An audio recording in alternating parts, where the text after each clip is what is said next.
about tabs. invisible hat. Yeah. Why is your hat invisible? Magic. Okay, fair enough.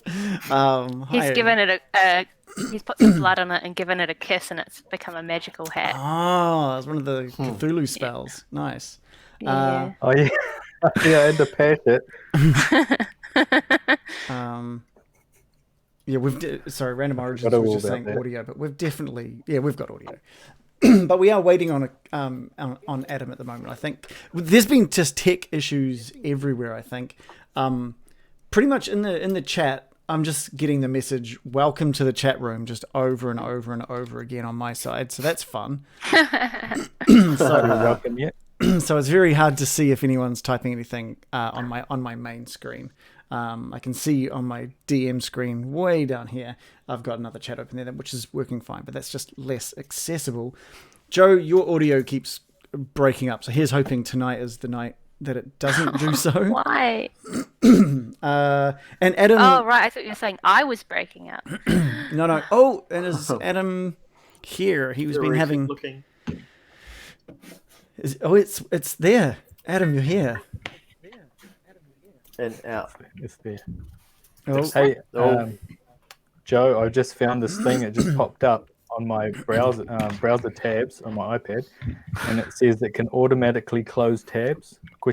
Yeah. After 1 day, after 1 week, or after a month. just use that. I don't want this. But I don't know. No, I I'm don't on know the how I tab. feel. If you haven't I wanna just close it want to myself. have the security of knowing that I make the call with that tab If you Back haven't- to my closed. first If you haven't tab. looked at a tab for like a month, get out of here. You're not going to No. look How at do it. you remember when A you lot of looked these it are up? really helpful, Oh, actually. Move on with your life. Anyway, It's me just fooling myself, basically. welcome to Internet Tab Conversation 53. I'm glad everyone's signed into I feel like this I is had over actually 600 tabs. engaging and incredible content. Yeah. It's very relatable. But anyway, so because the chat is not working too well, I can't really see who is and isn't available. I should say is watching us. I know Random Origins is in there, and if anyone else is in there, just say hi, and hopefully I'll be able to see it, and we'll say hi back. It's been a couple of weeks since we last played properly. Although last week was awesome. Last week was a fantastic conversation. John, did you get a chance to look over what we did last week? I saw the highlights, saw the necro pants. That was good. Very good conversation. Yeah. We should have recorded the thing after that with the little milk stealing Oh creature. we really should have. I don't know why we. That was a great conversation. Yeah. Weird. It's in my tab. That's still in your tab. See, Maybe that's why you keep the tab. maybe we need to have Like, like tell us a the story. maybe we need to Yeah, have like a those weekly Google tabs searches. conversation. Last week's Google searches were erased very quickly from my memory because I did not want to recall those. Oh, they were great. They were great. Hi, Oh, TT2KB as well. So thank you for joining us. I know the time difference for you to be here is pretty crazy. So thank you very much. Adam, how's all your stuff working? You all sorted now? He just froze. I don't. Is he? I don't know if your microphone's working. Not really. Oh, I was on mute. Yeah. Did you hear me? Yeah, okay. It was less of a technical challenge than I thought it would be. Okay. Yeah, I can get here, but Roll20 just will not load for me no matter what. Oh. Okay. What? Okay. Tried a different browser. Tried all that shit. I only got one browser, baby. It's Chrome. It's Chrome or nothing. No, I will try Safari. It's a very browser-based conversation tonight. Yeah. Yeah. We're browsing. I listened to a podcast called The Browser Wars on Business Wars, actually recommended by Adam. It was all about the early browser wars. It's fascinating. Was it all about how awesome Netscape Navigator was? Pretty much, yeah. Yeah. I remember Yeah. that. And then I've And got then- Opera again. I'm are? using Edge. Oh yeah. New Edge, the new one, the Chrome-based How one. did you sound? Right? Yeah, sorry. Anyway, should we crack into it? I don't know, Adam. What do you want to do? Do you think you're going to be okay without roll 20 up, or I will. have you got I'll a do my best to D20? kind of like role play everything. Yeah. Oh yeah, I've got some dice on the floor that I can rustle up. All right. I think it'll be all right then. I think we'll be able to make that work. We'll make do. Yeah. Okay. Keep trying if you can. So it'd be good to have you in roll 20. Do you guys remember what happened last week? So I'm about to roll a recap for people who, not sorry, last week, the last session. A recap for those who may have missed it. Adam, the way this is set up is only the viewers get to hear it. So hopefully you remember what happened a couple of weeks ago. And the same for everyone else. I should have linked it to you guys before we got started. But this is what happened in the last session. Previously on Getting Dicey. April 12th, 1926. The Beacon Island Lighthouse ceased to cast its light about 15 minutes ago. The ship is sinking. You should have just enough time to reach the island before the storm hit. This is the last time I book on White Star Lines. A short walk along the path brings the investigators to the lighthouse cottage entrance. Velma, you hear some scuffling in some of the bushes behind you. And then, Preston, you hear them on your left. Well, I'm going to spin around and see if I can spot what it is. You turn around, but it's too dark to really see anything more than the little bit of movement in the bushes. You notice in the path some muddy animal-like footprints, and underneath those looks to be like human footprints as well. As you examine the footprints, the ocean grows rougher as the storm the sailors warned you of begins to roll through. If the footprints aren't followed soon, they may be lost forever. I better get inside. You found yourself in the study, or looking into the study. Sitting on one of the tables there seems to be a recently finished watercolor painting. Oh. What's the subject? The painting appears to show a window. A dark shadow with wide eyes leers through this glass pane. The window can easily be identified as the same one next to the artist's desk. You walk into the kitchen and notice one of the chairs lies broken on the floor. There's a small pool of blood. You notice that there is a little bit of a trace of that blood heading towards the stairs to the south. You've also noticed now that there just seems to be a couple of bullets lodged into the ground. Gregory races out. You put two and two together. These bullets were fired from maybe a few steps up the stairway to the south. I rush hurriedly around, looking out the windows yet again, very on edge. You pull one of the curtains aside, and it's the same sort of effect as in the study. Because of the light in this room, it's making it really hard to see. And you push your face up against this window as well. And you see your reflection fade away the closer you get. You think you saw just something dark to the left. You think you heard something scraping against the wall outside to go with it. The window just shudders, just startling you. The curtain falls back in front. You think again that you spot just two eyes looking back at you. Calling Cthulhu. I will start that one again. With the rain coming down, bearing down on the cottage, and lightning and thunder flashing and lighting up the sky outside, was that a pair of eyes at the window?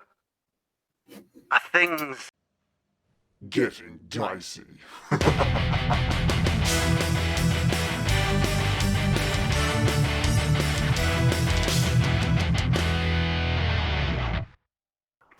That's good. Okay.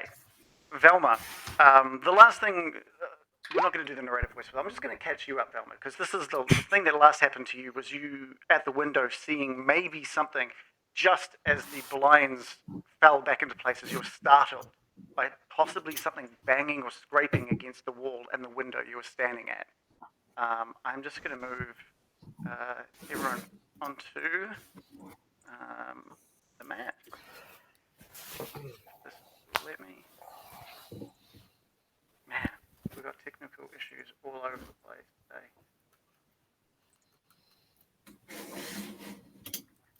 Let's just imagine you're there. You're in that bedroom. I'll move you on to the map as soon as I can. What are you guys doing? Well, we've just found this gold coin, right? And the notes implying that someone's a smuggler, and there were frogs croaking? Question mark. Yeah. Oh, and Velma. Okay, yeah. Sorry, Velma just saw the thing, right? Yeah. So Yes, Velma. to tell you the truth, darlings, I'm rather concerned now that we know there might be someone armed and dangerous around here. So so I Who's just want nearest to me? I just want to get into Velma's head a little bit on this one, because we killed that momentum from 2 weeks ago, and I just want you to know that you've having just pressed up against you felt the entire window shake, and then you jolted back in surprise, and as those blinds just shut in front of you, you saw, or at least you think you saw, the same two eyes that you saw earlier in another part of the cottage. How's Velma Yes. feeling? What is going on with Velma right now? Terrified. Who's near me? I believe you had well, Baron. What was your character's name? You've got Baron written in whereby, so Baron Preston. Byron. You had Preston, Preston. standing near you. He's just nonchalantly slashing a mattress to pieces. Yeah, I've just had a gold coin be put back in my pocket and told that I can keep it. I'm just going to grab him by the shoulders and shake him and say, I know it sounds daffy, but I swear to you, there's something outside. There's something out there. I've seen the eyes. Eyes. Dear God. Almost the moment Velma finishes speaking, you heard knocks at the door. Are they knocks? Are they scratches? Just thumping. Thumping. Burberry would I'm not draw going out his there. gun. Burberry's drawing his gun. Nice. Finally.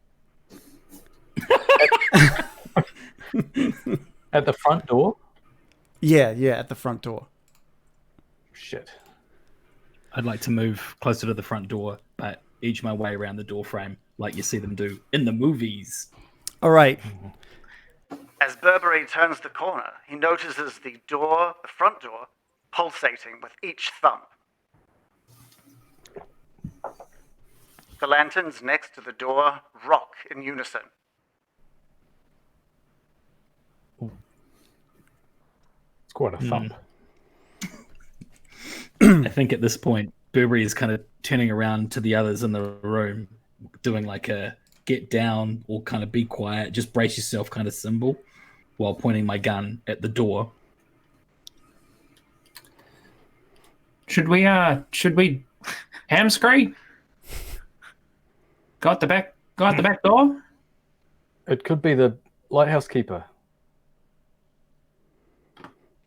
Could be the lighthouse keeper. That's a good point. Trained on us. That's a good point. I didn't think of that. We've been looking for this lighthouse keeper. Maybe he's come back in. I was just about to unload a clip in the door as well. I nominate you, Burberry. You're a tough guy. I sure am. All right, Burberry's gonna head towards the door then. Burberry makes it about 3 meters from the door before noticing that there is knocking coming from all sides of this cottage. You seem to be surrounded by something that desperately wants to get in. What the fuck? I don't think this is the lighthouse keeper, guys. How many lighthouse keepers are there? There's some kind of convention in town. Hector is just going to start ripping down wardrobes and things and trying to bar windows and doors. You don't think it's survivors from the ship? What, all like at the same time, knocking on all the walls? Because they haven't Well, been they're able to get very in. Someone spooky. locked the door. Like, the polite thing to do would be to just knock on the front door. Someone locked it. Maybe they've been knocking for ages. I'm just going to look out the window. Okay. Maybe I'll see the eyes. The eyes I've seen. Preston At moves the past. same window. Preston moves past Velma and slowly draws the curtain. Preston, can you give me a sanity roll, please? Oh, shit.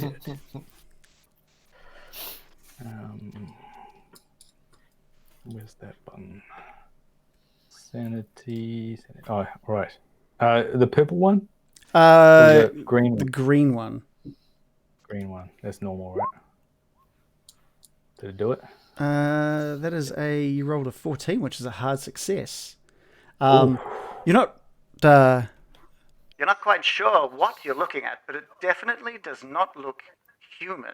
Its bulging, wet eyes are darting to the left and the right. It's eyeing you up.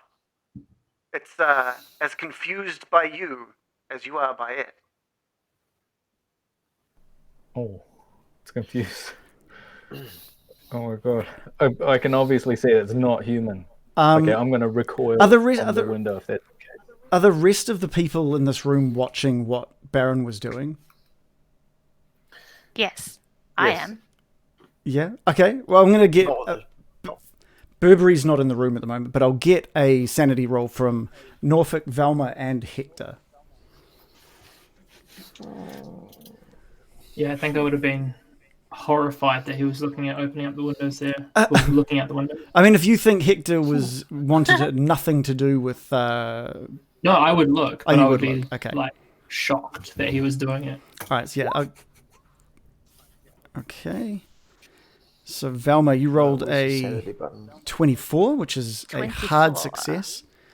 You two sort of take in, and it reminds you of the image or the painting that Preston described to you, and it matches what you thought you saw outside that window. But you can't seem to take it in. It's like it doesn't bother you because you can't really take in what you're seeing. But Hector, That bothers me a little.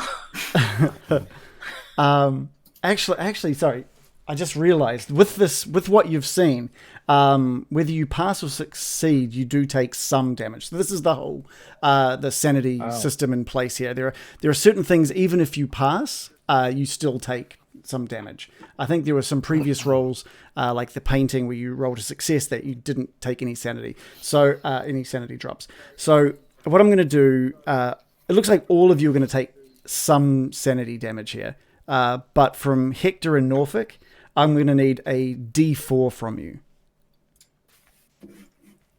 D4. Mm-hmm. Try and remember how to roll one of those. I rolled a 2. Okay, so you take 2 sanity damage. So on your character sheet, you just drop your sanity by 2, which is the middle number.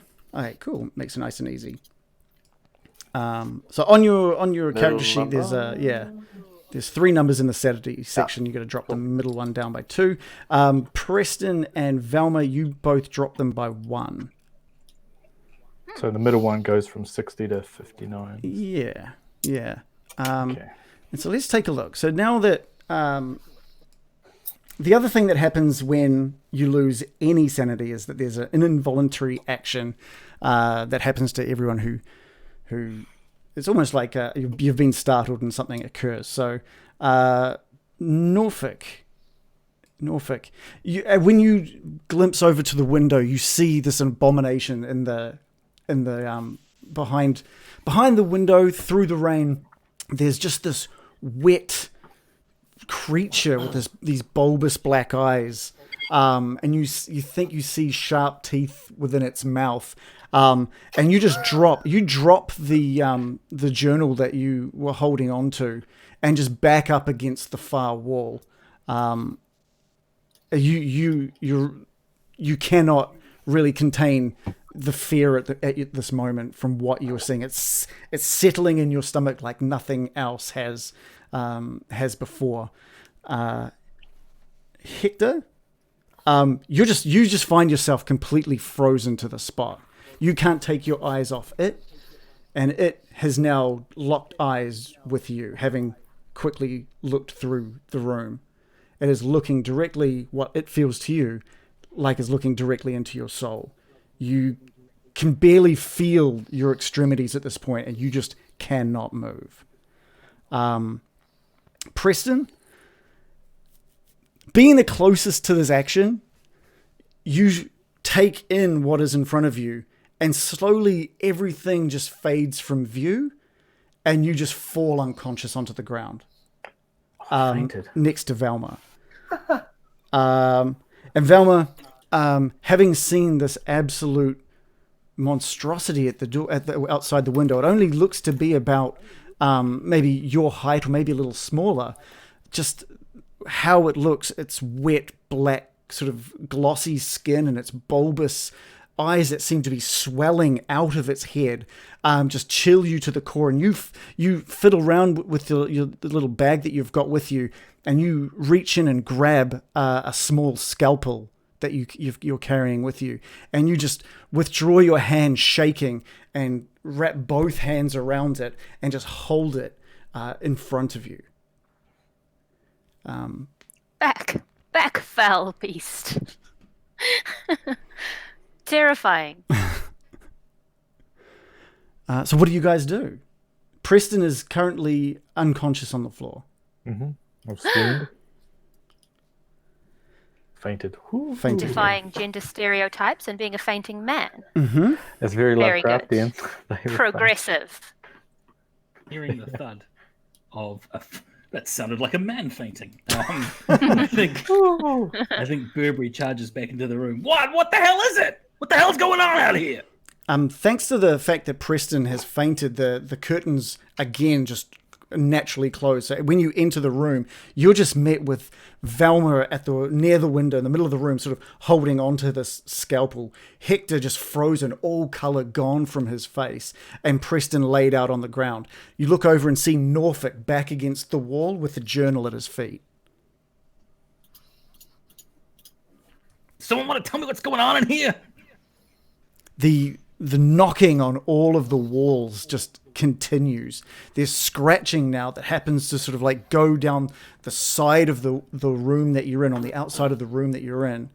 And this knocking and scratching just keeps intensifying, barely being drowned out by the pouring down of the rain outside.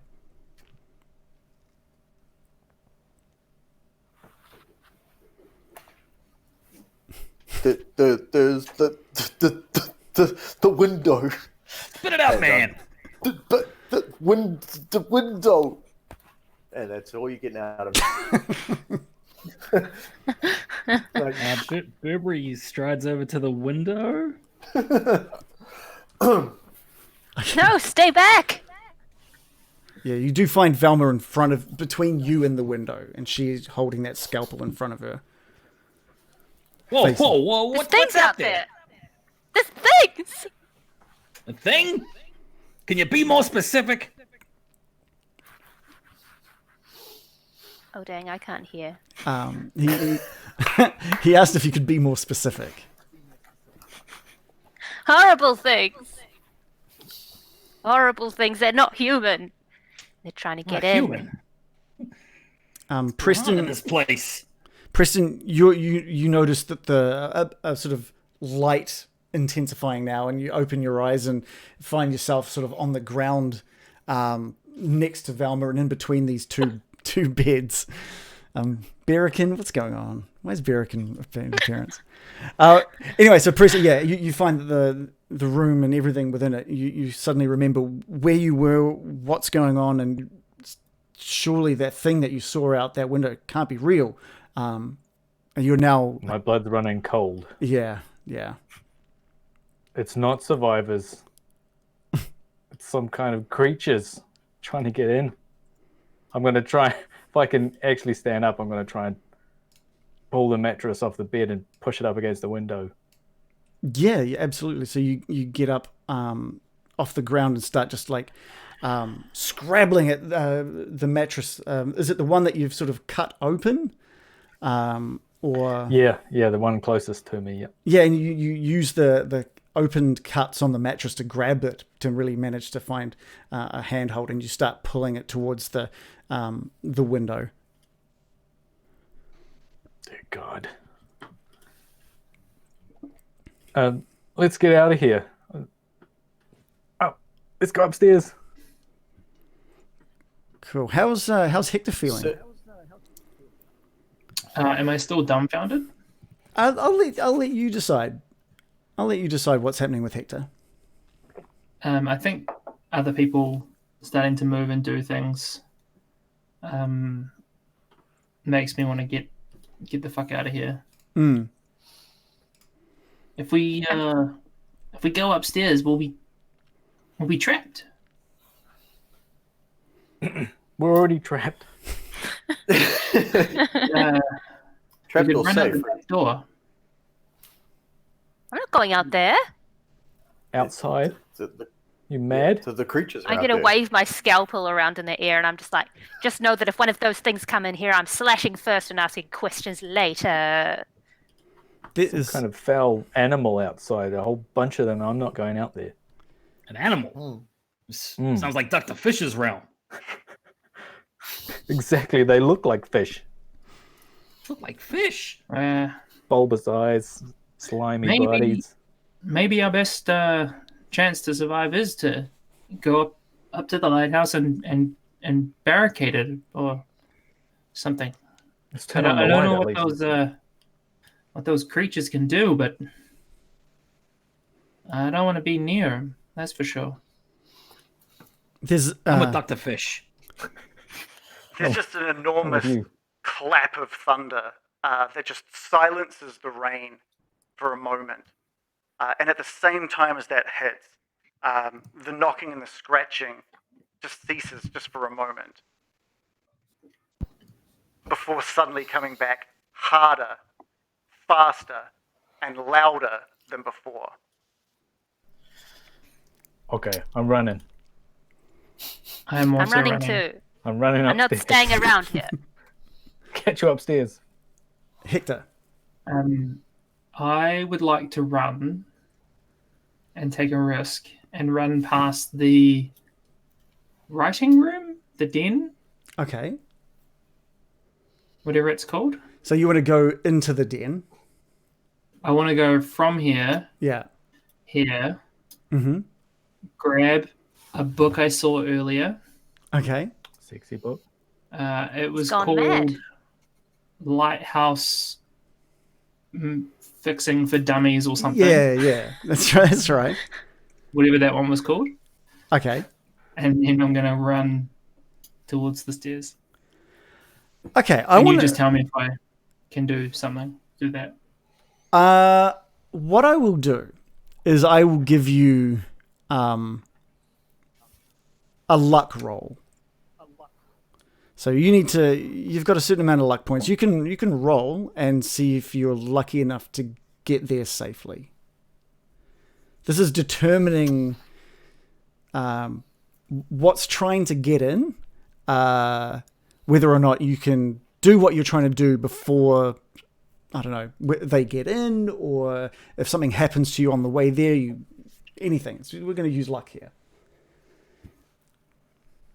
Okay. Okay. So just roll for luck.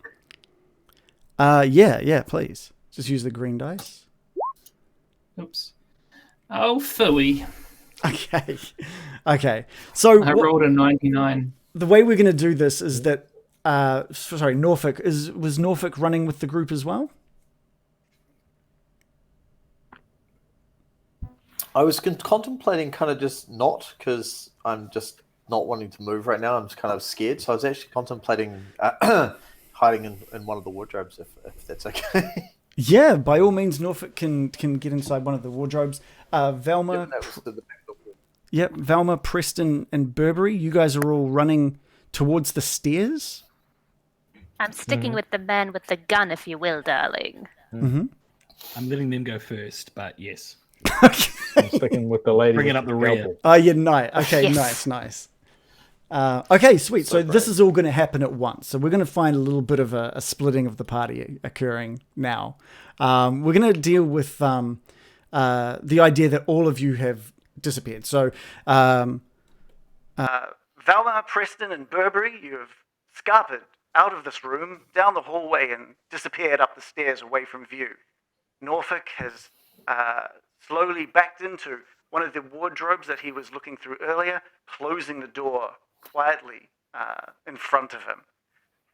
Hector, however, sees Norfolk backing into this wardrobe and sees the other three darting up the stairs and remembers a book about a lighthouse. If we're going to be going up this lighthouse, I need to know about it, he thinks.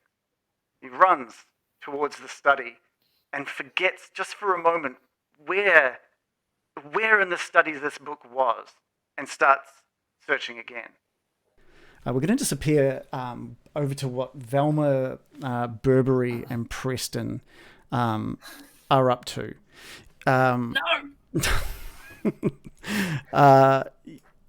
You three make your way up a spiral staircase.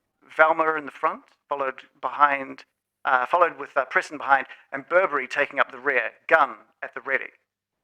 After what seems like 5-10 minutes of climbing these stairs, with the rain still loudly drowning out most sounds, you start noticing that the pillar sort of in between the staircase is just slowly rotating. There's the whirring sound as this pole between these stairs starts rotating, and Burberry thinks this is obviously what's driving the lighthouse light. It's still in action. It's still going. And eventually, you find yourself in what looks like a service room of sorts. There's a separate set of steps that lead up another floor, more like a ladder to a trapdoor. This room smells kind of damp, and you do notice that the roof, while looking quite sturdy, is starting to maybe leak. A few drips dropping just slowly from the roof. Preston, you've noticed that there are several boxes stored here. Sorry. Yeah. So You've noticed there's a few boxes. In here. Look at these boxes. I've just noticed some boxes. I spy everyone. some boxes. How let's practice what we're sort of dealing with that we talked about last time. How are you guys entering this room? Are you interested in taking it all in? What are you looking for? The boxes would interest me, I think, because I would be looking for something to maybe barricade the steps if I had to, or push them down the steps. Do they look like they're heavy? Yeah. Okay. Cool. Okay. So you all stand within this service room and sort of take it all in. There's a good 4 or 5 boxes, and you realize that each of these boxes contain what looks to be a replacement bulb for the lighthouse. There's also a small workbench and a tool bag off to the sort of the northern wall of this circular wall. And on the workbench is a log book. Burberry, you notice just on the opposite wall from this workbench is just a small table with a small radio, and it seems to be in a sort of a state of disrepair. Yeah, I want to head over to that radio and start investigating the radio to see if I can see if it's kind of mid-repair, if I can repair it. Yeah, if you want, you can give me a mechanical or an electrical repair if you've got one of those skill sets. Yeah, I've got mech repair. Oh, and elect repair. Yeah, Which is your better one? Got both. If you've got one better than the other, I'm dead even on both of them. Okay, give us an electrical repair. Okay, green dice, yeah. Yes. No, yes. Okay. Green dice.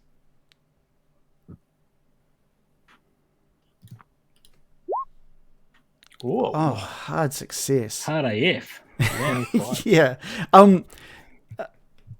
Burberry, you notice that the radio is very reminiscent of one that you've used just through your normal work situations. You've seen this kind of condition before, and you turn some of the knobs and understand straight away what could be wrong with this thing. You give it a small knock on the side, which is, you know, this specific model. It loosens something that you can easily open up. And the top of this radio comes open, and you just notice a small wire is not connected to where it should be. You quickly connect it, place the casing back on top, give it another knock to make sure it's in position, turn the knobs to find it cracks into life. That was the dorsal wire all along. Amazing. This fellow's got it all incredible. sorted. He'll save our skins. Fantastic. Check out But Fonzie over here. I'm still quite concerned. Oh, I missed that. Oh, the bonds. The Fonz. Fonzie. Ah, yeah. What's Velma concerned about? concerned about the possibility of a man with a gun. I'd like to inspect the room with that in mind, see if it seems like it's been recently. Is there any blood? Is there any evidence that someone's been in here recently? Give me our favorite, the spot hidden. Oh, spot hidden, spot hidden. Oh, can we get a theme song for spot hidden? You're welcome to make one. Spot hidden, spot hidden. It's a success. It's a success. All right, with the success, 58. 58. That's not bad. Anyway, so yeah, with the success, there doesn't seem to be. You don't notice any footprints or anything like that. It's not. This room isn't dusty enough to have collected a pathway for footprints. But you're drawn up to the fact that there is water dripping from above you. And with a lighthouse, you know that shouldn't be the case. You know that most of your normal lighthouses are encased in glass windows. And you take a little further sort of look at what's dripping down, and it's just a hint of red. It's not like fully dark red. It looks like it could be like watered down blood, but there looks to be some sort of blood in these drips that are coming down from the stairs above. Do you all see this? Darlings, look! It's not all water. Burberry, What the hell is that? that radio is just coursing with static at the moment. Yeah, Burberry's like just constantly twiddling the knobs and like tapping it. Is it any kind of two-way radio or is it just a receiving? It looks like a two-way radio. Oh, okay. Yeah, I'm just kind of just trying to get something, some sort of signal. But when Velma says, "Look over here," I glance over at the wall. Okay, cool. While you're sort of twisting away a couple of these knobs, you can just like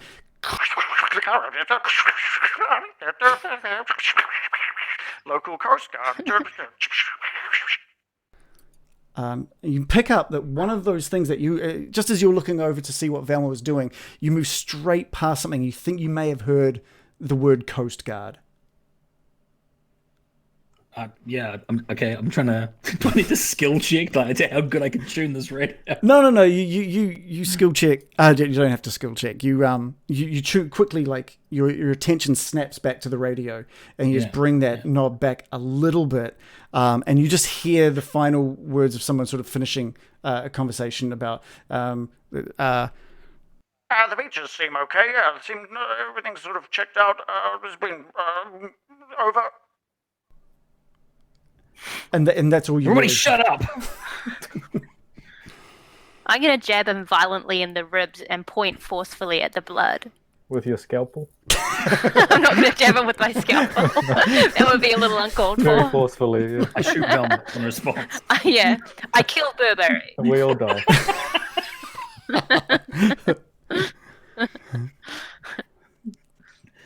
So you've got two sort of What things is it? that are happening now. You've got a voice on the radio. You know from what's been said, it's clearly some sort of Coast Guard. And you've got this other thing. You've got this water, this reddish tinged water, dripping from above you. What's sort of taking precedence here? And obviously the box is full of lighthouse bulbs. Burberry's quite a logical thinker, so I think any kind of tinge of red or anyone trying to draw his attention to what they think might be blood dripping down the walls, Burberry would be writing off as, I'm sure it's just rust, okay? And now he's going to try and like get on this two-way shortwave sort of radio. And hello! He's just trying to find anyone. Hello? Who is this? This is Agent Penfold. Who is this? That's a local Coast Guard. Jeff, Jeff, the local... Jeff, I'm glad I got you. We're in trouble. We're on the island at the lighthouse. The lighthouse is broken. There's been a terrible storm. Someone's seeing frogs. Is this another joke? Frogs? Why do I care about frogs? No, we're in a shipwreck. Shipwreck? What are you talking about shipwreck? Oh, Jesus Christ! We're in a shipwreck. We're stranded at the lighthouse. Can you please send some help? Okay, yeah. We'll get some people out there right away. We'll be there as soon as we can. Good, yeah, step on it. This is FBI. This is top priority. Yeah, I said we're going to be there straight away. Oh, yeah, we're on our way, yeah. And that's it. The radio. Yeah, good. sort of- Let's chat more boat. I keep coming back to respond. I was on my way to the boat. Now I'm coming back. Look, I'm going to be there soon. Just leave it. Don't reply, okay? I'm on my way. Burberry throws the kind of walkie-talkie part down in disgust, shaking his head. Did you say something? Was that something else? No? Okay, no, I'll be right there. And suddenly there's just some relief in the three of you have just a sense of relief that someone is on their way. It means that things can be looked into in regards to the shipwreck. The people you can find out if they're all going to be saved, if they're already safe. But most of all, you've now got some hope that that someone's going to be here to help soon. With that, we'll just cut back to Hector, who has seen the rest of you dart down the hallway and up the stairs and has sprinted into the study.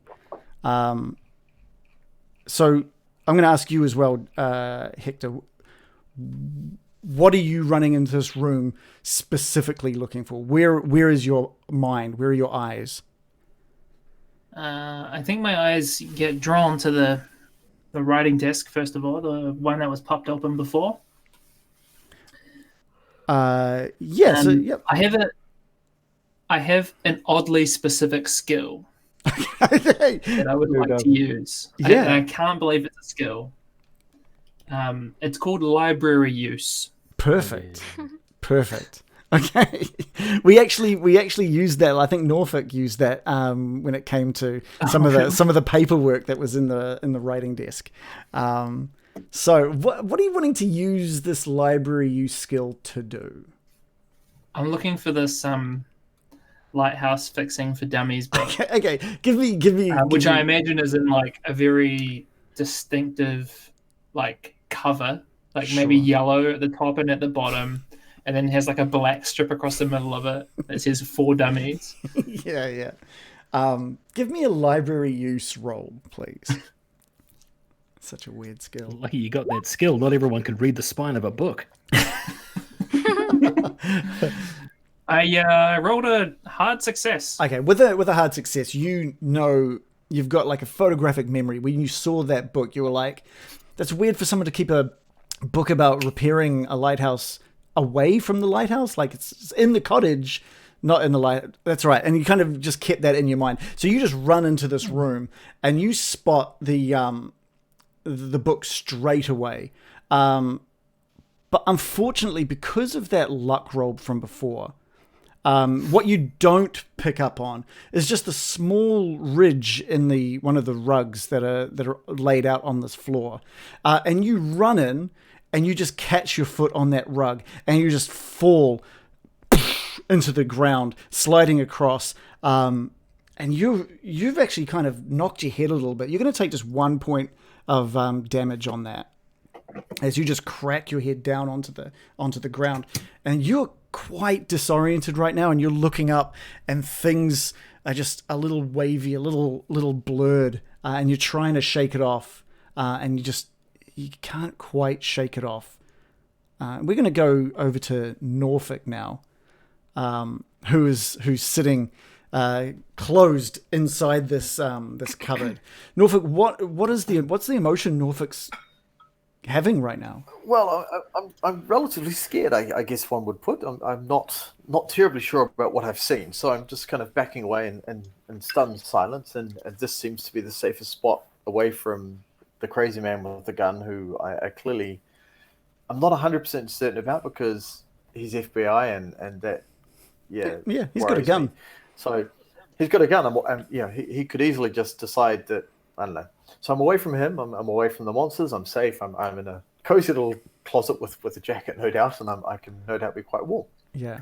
So I'm hanging. I'm quite happy here for now. Norfolk, with your back against the back of the cupboard and the doors slowly closing in front of you, you hear many footsteps, the sound of your friends or the people that you have been shipwrecked with, disappear into different parts of the cottage. You don't know where they've gone. You're not sure what's happening with them right now, but you do hear a sudden thud on top of all of the banging and scratching. This thud seems a lot closer. In fact, you're fairly certain that thud came from inside the house. I'm just making sure the doors are incredibly locked, or not locked, but tight. Is there any handles on the inside that I can pull them with? I'm gonna see, like, what kind of skill sets do you? If you looked at your character sheet, what kind of skill set do you think should we use for Actually, we might just use a stealth one. Actually, we might just use a stealth check for this. If your intention is to stay completely hidden within this thing, we're going to need a stealth check. Yes, I intend to stay hidden as best as possible. So stealth. Yeah. Here we go. It's a fail, but yeah. Yeah. Okay. 23. Okay. With that in mind, we'll come back to you shortly. We're going to just get back up. We find ourselves back in the service room. Velma staring up at this droplets of bloodied watered blood, I'm not sure, coming down from the trapdoor above. What are you doing, Velma? I'm shaking. Okay. I'm terrified and a little annoyed that I was so rudely dismissed. I fear there's a man with a gun in the mix here. I do want to say you are also quite relieved to have heard that there is a Coast Guard on the way. I'm very frightened about the prospect of a man with a gun because I've seen what guns can do, and it's not pretty, darling. But I don't want to exactly run up the stairs all by myself. I'm a little scared. I've just had a terrible thought. What is it? Well, the light is out on the lighthouse. What if the Coast Guard comes and they can't see anything and they crash into a rock? That's true. I think I mentioned that the light did. Oh no, did I? Maybe I didn't mention in my panic that the light was out. Oh crap! I've made a terrible mistake. All right, I'm going to head back. I don't remember either. Well, I found all these light bulbs. Does anyone know how to? I'm going to try and pull one out. I assume it looks like a giant, ordinary light bulb. It's just like a house. Scaled up. Yeah. Awesome. Yeah. It's a decent and sized screw bulb. it in. I mean,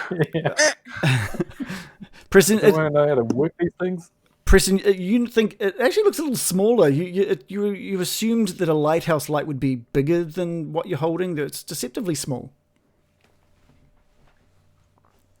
But they all seem to be that size. Okay. How many times have I heard that? Huh? I don't know. Never mind. Anyway. I'd just like to plead with Burberry. Please, can you check out what's happening up there? You're the man in the situation, aren't you? The one with the gun? You'll protect us? You want me to go up top? Yes. Okay, no problem. We'll go up top, we'll change the light, we'll come back down, we'll wait for the Coast Guard, no problem. Just be aware there might be a person up there. There's no person up there. If there was a person up there, they'd be down here. No, that's logic. Well, I've just been told, haven't I, darling? Oh. All right, Burberry's gonna get the Zippo out again, his favorite way to light his path, and then kind of start heading up this spiral staircase and turn back to Preston and say, "You coming? Bringing that spare bulb?" Yeah. Is there anything on the workbench that looks like it could be helpful in a fight, or? Because I'm worried about someone with a gun as well. We obviously saw bullets shot from upstairs and blood coming from upstairs. Yeah, I mean, there's a toolbox, a tool bag, that was next to the radio, and there's just like the sort of tools you would expect to need to make repairs on a lighthouse. Really, there's any of these could be used as a makeshift weapon. Okay. I want some makeshift weapons. Spot hidden. do you want, Velma, do you want to carry the tools and then we'll try and fix this? That's exactly what we need is lighthouse fixing tools. I want to figure out if we're going to be shot to death before we fix the damn thing. All right. Okay. I mean, you can just grab I that don't tool think. bag. Does anyone know how guns work? They're actually quite dangerous and could kill us instantly. Do you actually understand that? Just checking. I think you just need to trust me here, okay? I'm an agent of the Okay. law. No harm's Alright. gonna come to you, okay? Burberry's gonna go and shoot him. Cool. So, Burberry, you're heading up the stairs to this trapdoor, yeah? Burberry reaches out and grabs a hold of this trapdoor and pushes to open it up. The moment even the smallest crack appears, he is buffeted by wind and rain. It's almost as like he's outside when he should be inside, and the trapdoor opens fully and crashes onto the lighthouse floor. I'm just gonna sort of take a quick look here. I'll ask. Are you going up with sort of an investigation in mind, or are you just like, I'm just going up there and I'm gonna repair this thing? Cautious, very cautious, gun drawn. Yeah. Zippo to light the way, but I'm going to assume that the blast of wind has kind of eliminated or extinguished my only light source there. Yeah. Your Zippo. So just... I kind of. Yeah, the minute that wind starts tearing across the top, I'm going to poke my head up and point the gun around kind of cautiously. You don't notice anything directly other than that the water pouring down into the stairwell is colored red, and you push the trapdoor open and take a few more steps up and follow the trail of this reddened water. And what lays out in front of you is a horrific, bloody scene. There is bodies. There looks to be maybe 4 bodies lying here. There is glass everywhere, just crunching underfoot as you make your way towards the bodies. 2 of them look like men. The others look like some kind of bizarre human fish creature. I'm gonna need a sanity roll, please. With pleasure.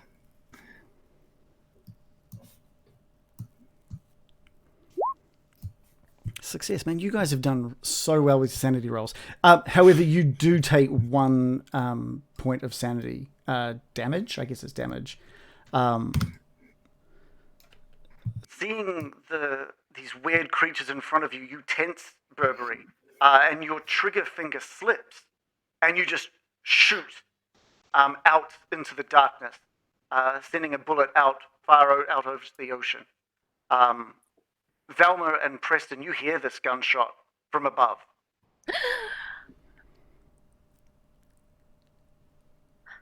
Back downstairs. Who was that? So Preston just turns around and just back down into the service room. I was kidding. Holy shit! Because we're at the base of the ladder. Is that right? Preston, you can see Burberry, at least the lower half of Burberry at this point, through the trapdoor in front, sort of above and in front of you. And he slowly just walks out of your view after you hear that gunshot. Did it look like Preston was shooting? You are Preston. I know. Burberry. You couldn't tell. You couldn't tell. Jesus Christ. But there's now Did just you hear that, wind. Velma? There's just wind and rain just pouring down through that open trapdoor above you now. Straight onto my light bulb. I think Burberry would be turning back to yell, "Hold up! Don't go any further! Don't go any further!" Okay, I'm frozen. What should we do, Velma? Okay, we're gonna go back to Hector now. Hector, some time has passed and you finally have shaken off this feeling, this bit of a headache sort of creeping on now. And you get to your feet and you spot that book straight away and grab it. You can hear the knocking on the walls. And one of the knocking, a whole bunch of this knocking just seems to be focused on one of the windows. And it's you can tell by the strength of those knocks that window does not sound like it's going to take much more of that. I'm gonna vamoose. You hear, oh no, I vamoosed. Is it? Okay, I'm back now. As soon as you said vamoose, I disappeared. So that was fun. Okay, so at the same time as you think that thought that I got to get out of here, you hear a gunshot ringing out above you. Okay. Up towards the lighthouse. Yeah. I mean, it's sort of echoed its way down, and it sort of sounds like the echo of it's coming from sort of the staircase. Yeah, I think I'd still have a much better chance with everybody, especially if that gunshot was successful. Well, yeah, I'm assuming that the gunshot was Burberry, so I'm gonna run and try not to trip over a rug again. yeah. No, that's fine. So you start. Hector, you've moved. You run like you've never run before. The banging on the windows and the doors seemingly shouldn't, the doors and windows shouldn't be putting up with this. It just seems like at any moment these things are going to break as you make your way through the hallway towards the stairs. Do you run up the stairs, Hector? Yeah, I'm gonna keep going up the stairs. Could you describe the stairs? Are there any gaps in them or anything? Yeah, they're sort of metal. It's like a metal stairway with a gap in between each step. They've been welded. I don't know. Is this something Hector wants to take in? Is this he's like in his mind? He's like, I'd like to know how these things were manufactured. I'm not stopping for it. Okay. All right. You notice there's definitely gaps in between all these stairs. It's very dark in here, and you know you're going to need to be careful using the handrail at this sort of speed. And you can hear this grinding, this turning in your ear on your right. And you also think, well, okay, well, it's got to be the mechanism for this lighthouse. The lighthouse is still working. And by the time you get to the top of the stairs, you see Velma sort of in a small state of panic, and you too see this the radio on one of the tables and these boxes that have been opened, revealing these light bulbs. Velma, what's going on, Velma? Yeah, there we go. I want to grab one of the huge light bulbs, and I just want to see if I can position myself near the stairs so that if anyone unexpected comes down, I'm going to smash the light bulb over their head. Oh, yeah, okay, that's totally fine. I'm going to look around panicked, and I'm going to be like, do you think that gunshot was from Burberry or someone else? And Velma, Burberry. you do notice that Hector's holding on to this this decent-sized almanac on how to fix lighthouses. I don't even know if almanac's the right word, but I'm going to use it. God damn it. A weighty tome. Mm. The Necronomicon. Yeah, so I'm scampering up the remainder of the stairs, just this book under my arm and one hand on the thing, looking up at Velma with a light bulb above my head, I guess. No, I'm not looking to smash someone coming up the stairs. I'm concerned about what's going on upstairs. Oh, right. I wish to communicate that there's been a gunshot. We know of not which origin. I would yell out to Burberry, "Are you okay? Burberry, you been shot?" Did Burberry hear that? With all the wind and the rain? You're probably not hearing any of that at the moment. But we will just quickly jump back to you. You've taken in a little bit more of the scene that's in front of you, and it looks like one of the human bodies has one of these kind of fishy bodies attached to its neck. You can see that it is firmly like latched on with its teeth, but it does seem to be dead. So there's 2 dead humans, and there's 2 dead fish creatures. Did you want to like investigate how everyone died, or? I first want to look around to make sure there's no movement, so that there's no kind of like survive. I want to make sure there's no survive. I want to check. Just walk around putting a bullet into each of their head. yeah. All right, good. All 4. No. Any sign of movement from any of them, I'm gonna try and kind of like with my foot just kind of move the leg of the 2 humans. Yeah, you're sort of shielding yourself from the wind and the rain at the moment. The rain is really like just coming straight into your face thanks to these broken windows. And you sort of swipe off a bunch of the rain and sort of peer down at the bodies. And you don't think you can see any movement from any of the bodies. A bit of the wind might be buffeting some of their clothing. And strangely enough, this is when you notice that one of the fish creatures is wearing clothing, but the other one isn't. Oh my God. What the fuck is this? Seems like some sort of freak lighthouse accident involving fish at a costume party. I can't quite understand what I'm seeing. Preston, you haven't heard anything coming back down from you. You just hearing just the howling wind and the rain spattering down onto your face a little later than what Burberry's currently getting it. Well, I'm going to continue to yell because I'm worried that Burberry's been shot. Okay. At the top of my lungs. Yeah, okay. At this point, Burberry, you hear just some calling coming from down the hatch that you emerged from, but you can't make out what's being said. Okay. All you're hearing is like panicked yelling. I'm going to turn around and kind of yell towards the trap door.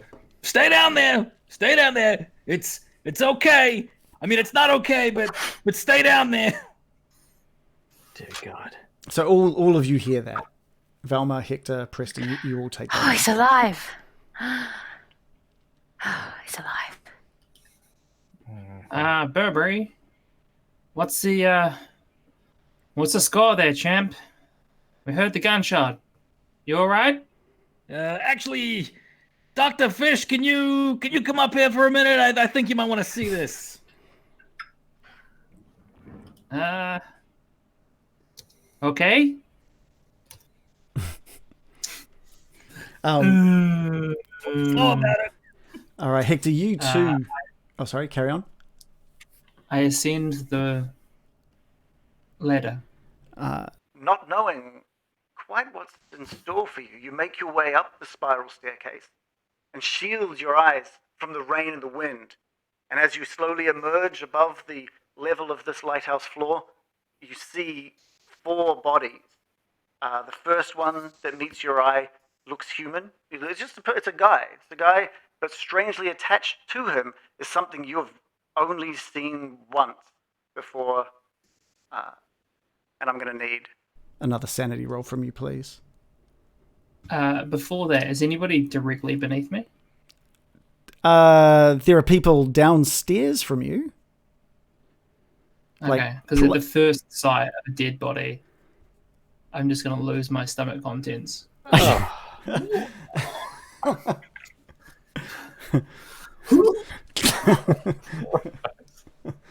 Down the ladder, down my shirt.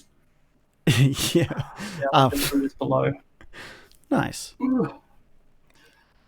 I'll shield myself. Regaining composure as I check my sanity. Yeah, please. Which I do succeed with. 86. 86 is a fail. I'm going to Oh, there you go, 1d4, thank you. So that's 3 points of sanity damage that you take there.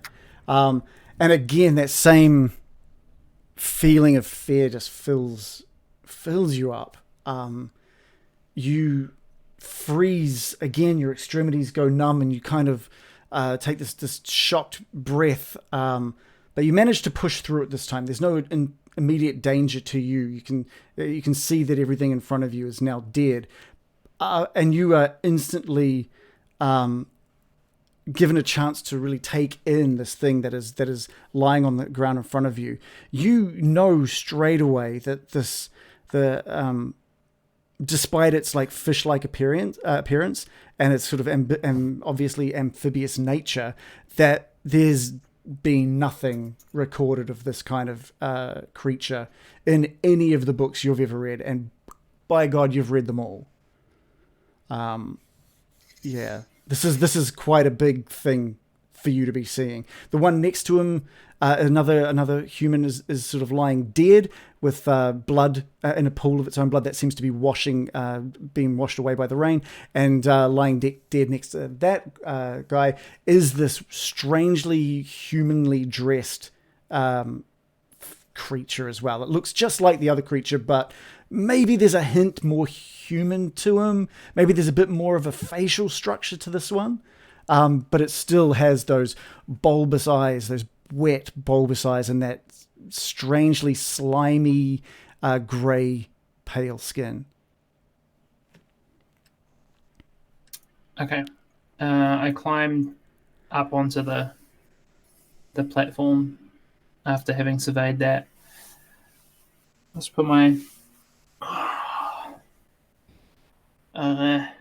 Agent Penfold, right? Yeah. Got a cigarette there? Yeah, no problem, Chad. Pull yourself together. He kind of bats the cigarettes and offers you one. I always wanted to find a new species, but I didn't think it'd be so close to us. You never seen anything like this before? This kind of big fish wearing a suit? You never seen that? You never seen anything? I can guarantee you nobody's ever seen something quite like this before. Oh, well, that's where you're wrong. We've seen it.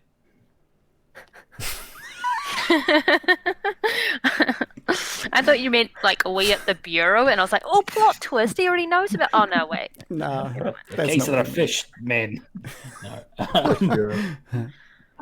Can I make a zoology check? Yeah. I just did want to mention that despite all of the wind and all of the rain, somehow that cigarette between your lips is perfectly lit, and you're managing it just fine as you sort of lean down to start investigating this fish creature. Can I get your choice here? Either a natural world or a science, biology, or zoology. Maybe a zoology if you've got that. I'm gonna do that like cool detective squat with a cigarette thing. Yeah. It's okay. So that move, and Burberry knows that move is way too cool for you, but you're doing it anyway. Can his pants split on the way down, please? I've actually got a skill for not splitting my pants. Hold on. Yeah. Nice. Oh, very good. Fish Bureau of Investigation. Yeah. So have you got zoology? Do you want to give us? Is that the? Do you think that's zoology? Yeah. Cool. Give us a roll. I rolled a simple success. So there's a few things that you do notice. So now that you're a bit closer, you notice like how muscular the legs on these things are. And then you notice that there are sort of gills on the side of its neck as well. It looks to you like this thing would be just as proficient on land or as at home on land as it would be underwater. These things are going to be fast no matter where you find them effectively. I take a deep drag on the cigarette. Agent Burberry, get a load of these gams. That thing would be as fast on land as it would be in the water. Okay, is this the time to be checking out this guy's legs? Wow. You ain't never seen nothing like it, right? You also What do you Bus reckon? away, What do right? you reckon he can lift? You think there could be more of these? I hope not, but I think that might be what's waiting downstairs. The thing I'm worried about is how the fuck they got up here. you did also find some other things there, Hector. So you also noticed that the bullet wounds on the two fish creatures. It looks like that is how these two fish creatures died, was via gunshot. You also notice that what killed them, the shots that killed them, seem to be in their sort of the softest, like fleshiest parts. They've got these hard sort of not armored but thicker membranes around certain parts that have like scratches and stuff on them. But the bullet wounds have hit these really soft, what must be their most like vulnerable parts. Yeah. It does look like the rest of them is kind of armored in a way. Like it'd be much harder to punch it anywhere else other than those spots. You also notice that hidden sort of within the creature's dorsal fins, because they have these weird fins on them as well, that you find these small hidden like needles hidden away within the fins on their backs. And they're quite sharp. You don't push them hard enough to hurt yourself, but you're like, this wouldn't take long. It wouldn't take much to pierce any sort of skin.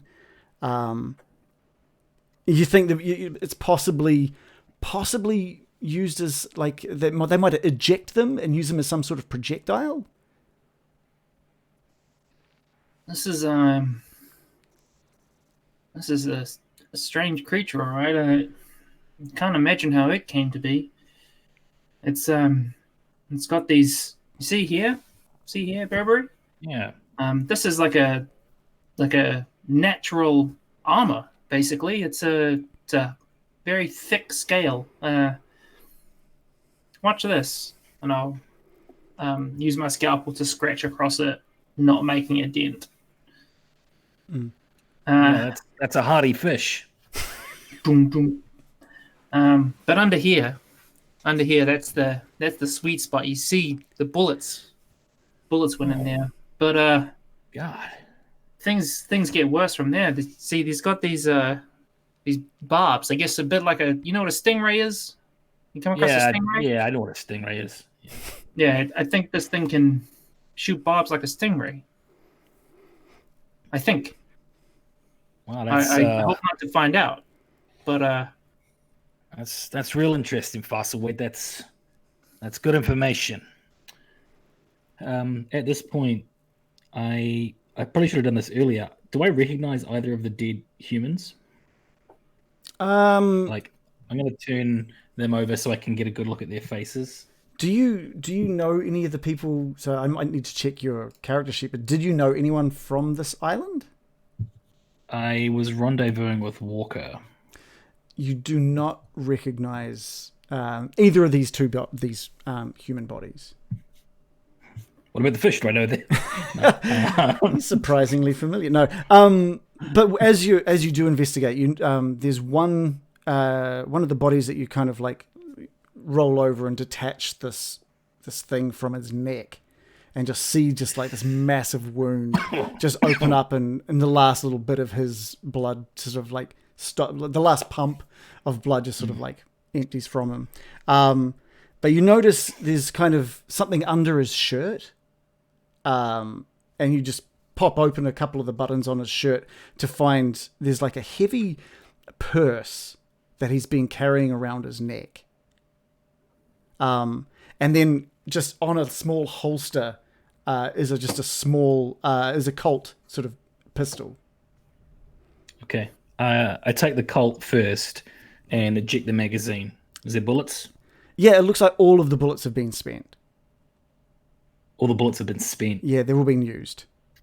Okay. It might be weirdly specific, but does my ammunition fit this gun? Probably not. I think yours is a sort of a larger size gun, a slightly larger caliber bullet. Yeah. Okay. I popped the Like I yours, popped the yours is magazine like back in. yours is like an issued like FBI gun, right? The bureau gun. Where this is Yeah, just looks like a like desert eagle. this is just something Cool that, beast. that this guy must have just purchased and had on him. It's something a little more lightweight. Okay. I pop the magazine back in and then kind of hand it. I'm holding the barrel to Hector. Hey, take this, okay? It's not loaded. There's no bullets. You can't do yourself a mischief.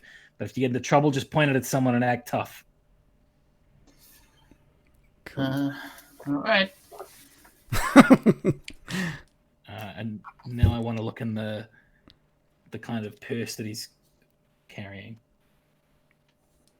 Yeah, cool. So you open up this purse and you just find the entire thing is filled with these like strange golden coins. I can't remember if Burberry's had a hand on one of the ones from earlier, but you do remember both Norfolk and Preston discussing a gold coin and its origins. And you flick it over and you see they're all quite similar. They've got some kind of pattern on one side and like maybe a monolith or something on the other side, an obelisk I think it was on the other side. They're all like that, and there's maybe 5 or 6 in this purse.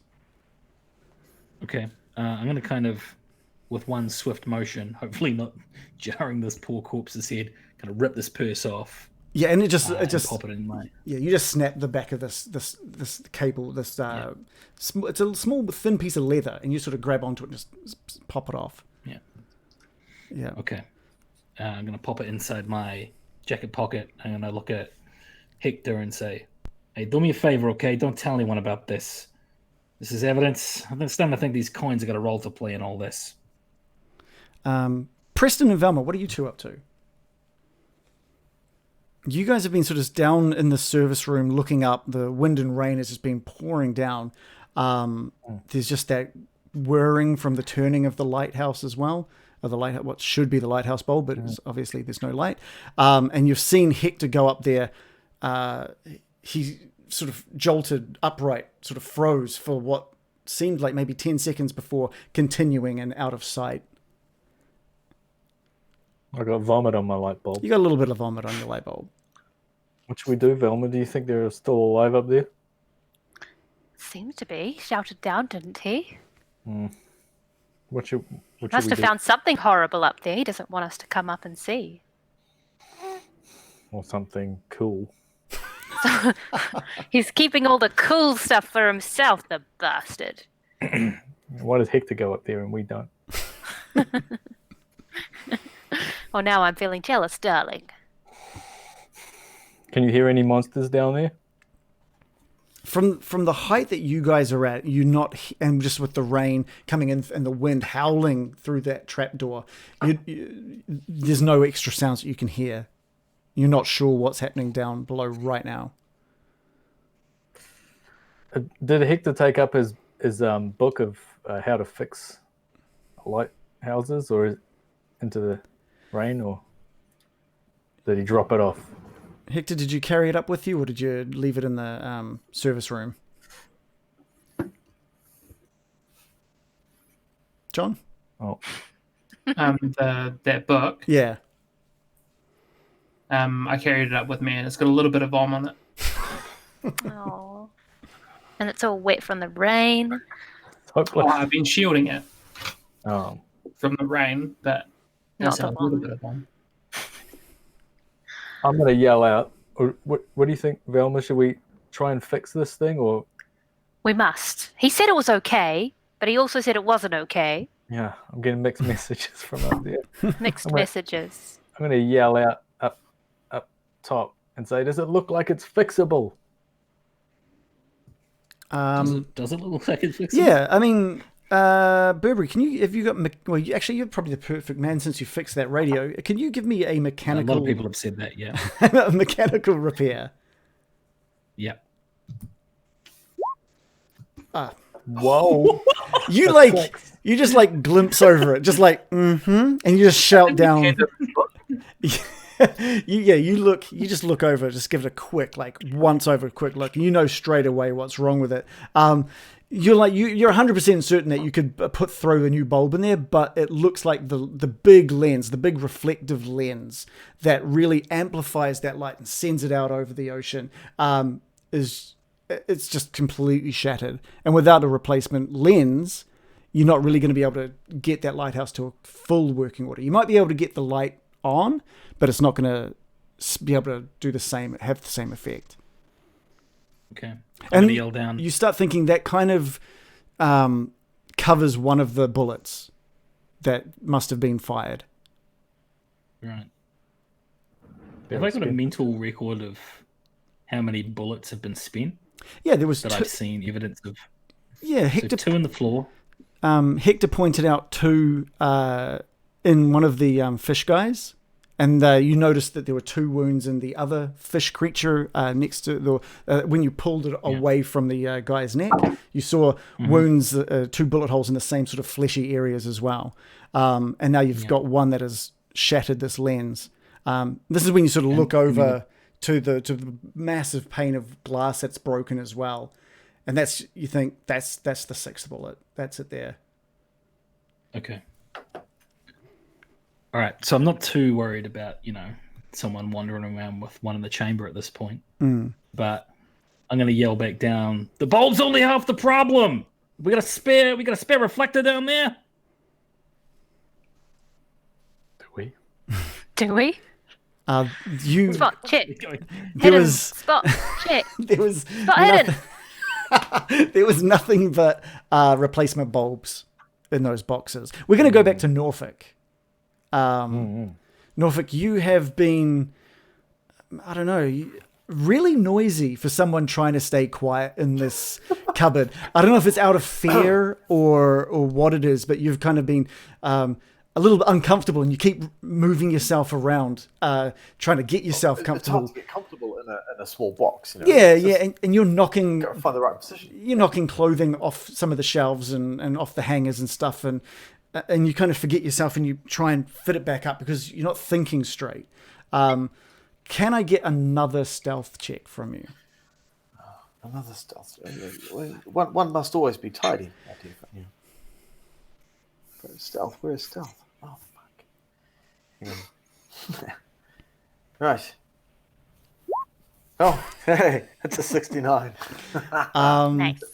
And what I want to get from what I want to do is I want to get a luck roll from the 4 up at the top of the lighthouse, and I'm going to take the worst roll as the result. Oh, Hector, Jesus. Well, Luck. It's on the left, underneath hit points. Hit points. I think we've already got one fail. there. I don't think you can fail worse than a fail. Well, I'm seeing syntax error, which must be a catastrophic fail. That's okay. Well, we'll go with Burberry's roll of an 83, which is unfortunately a fail. While you're all standing around upstairs, looking out over everything and looking back at these boxes for a lens, the whirring of the lighthouse stops. The radio, the static coming from the radio, just cuts out. And the lights that were lighting the stairway up into this area has all just cut off. The power is gone. Norfolk, you notice that the light disappear from the crack in the wardrobe. And just the window from the room that you were in just explodes into the room. You hear it. You don't see it. You just hear this shattering of glass. And all of you can hear what sounds just like parts of the cottage giving way to this torrent of attacks. Norfolk, you can make out that there was definitely more than one window shattering, and that it sounded also like one of the doors just being flung open violently, and the smashing of something that may have been behind that door. And then there's just the sound of footprints, just the thudding of steps, just making its way violently through this cottage. I'm just going to reach for the knife that I grabbed from the kitchen, just in case something opens the door so I can stab it. Do you remember that failed stealth roll? This is when you reach for that knife, you accidentally catch it on something, like a bit of clothing, and you jolt it free, and it just slams at the front of the door of the wardrobe and just scratches up this wardrobe, just making this loud thud and scraping sound.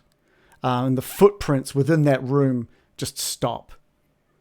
And we're going to go for a break. We'll take our 5-minute break there.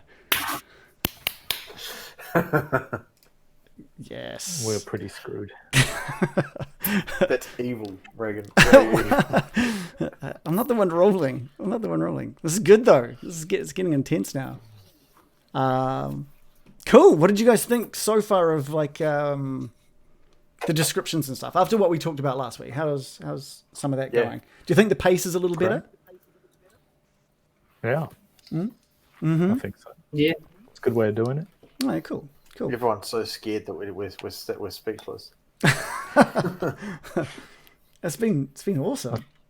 No, I think from my position, just listening to what was happening, there was certainly a lot more intrigue in what was happening and the urgency between, oh crap, what's this? Ah, shit, blood, blah. And then Burberry telling everyone, just it's okay, I got this sorted. Yeah. That's good. Yeah, cool. Good listen. I don't know what is happening with the chat and stuff. I can't see anything that's going on in the chat. I don't know if other people can. Dave, what's been happening in the chat today?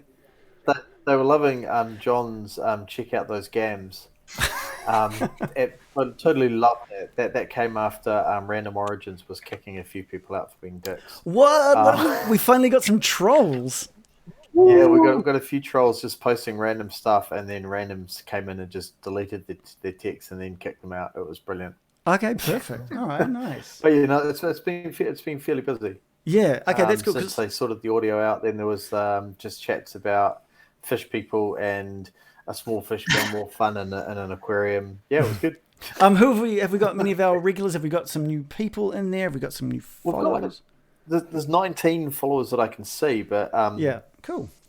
It's a whole lot of well, from what I can tell, new people. They're not names that I recognise. Okay, cool. That's always good. Sort of like Random and a few others and stuff. So you got randoms in it, but I think was it TT2KB? Yeah. Apparently he said he brought in some friends. So maybe there's a whole lot of different people there that I don't recognise, but maybe you do. Nice, cool. That's good.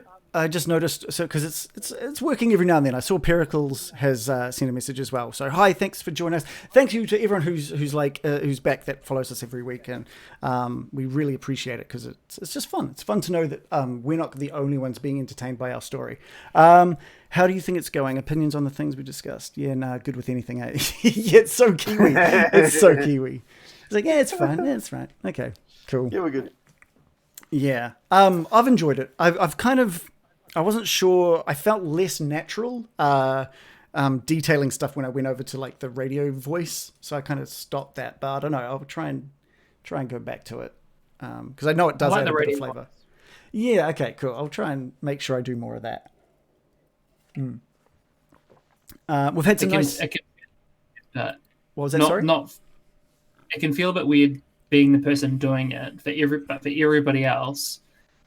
No one else thinks that. Everyone else is like, oh, it's cool. It's like, yeah, different and a gimmick, and okay, yeah, I really like it as a person not doing it. yeah, I agree. Gotcha. Okay, cool. I'll try and do it more. Even if it just means turning on the filter without putting on the voice, because I feel like I focus too much on doing the voice, where I think the effects and stuff can help it sound all right anyway. I'll try. I'll see what happens. Chris Eyre just got here, first timer. Thanks for joining us, Chris Eyre. You should definitely check out session 1 of the story as well, just to see how our investigators got here. This is pretty cool. Octoboss says, hey, hi. Thanks for joining us, Octoboss. And Garman Dude's here as well. He's enjoying BBC Radio Reagan, that's cool. That's fair. Okay. That's nice. That's good to hear. But this is, for people who are watching, this is going to be our last Call of Cthulhu session. We're going to probably get this wrapped up fairly soon. And then it sounds like we might take a week or two off before session 0 of our next campaign. We have purchased everything we need to purchase to make sure that we can get started on that. Ideas are already being thrown about for cool new t-shirts to match the campaign. And we have Adam that's going to be joining us as a member of the Phandalin 5. Or will probably be renamed something else, depending on what's happening with this story. So, Adam, you've got a pretty cool character in mind, but we won't sort of spoil anything quite yet. My lips are sealed. Yeah, perfect. Under embargo.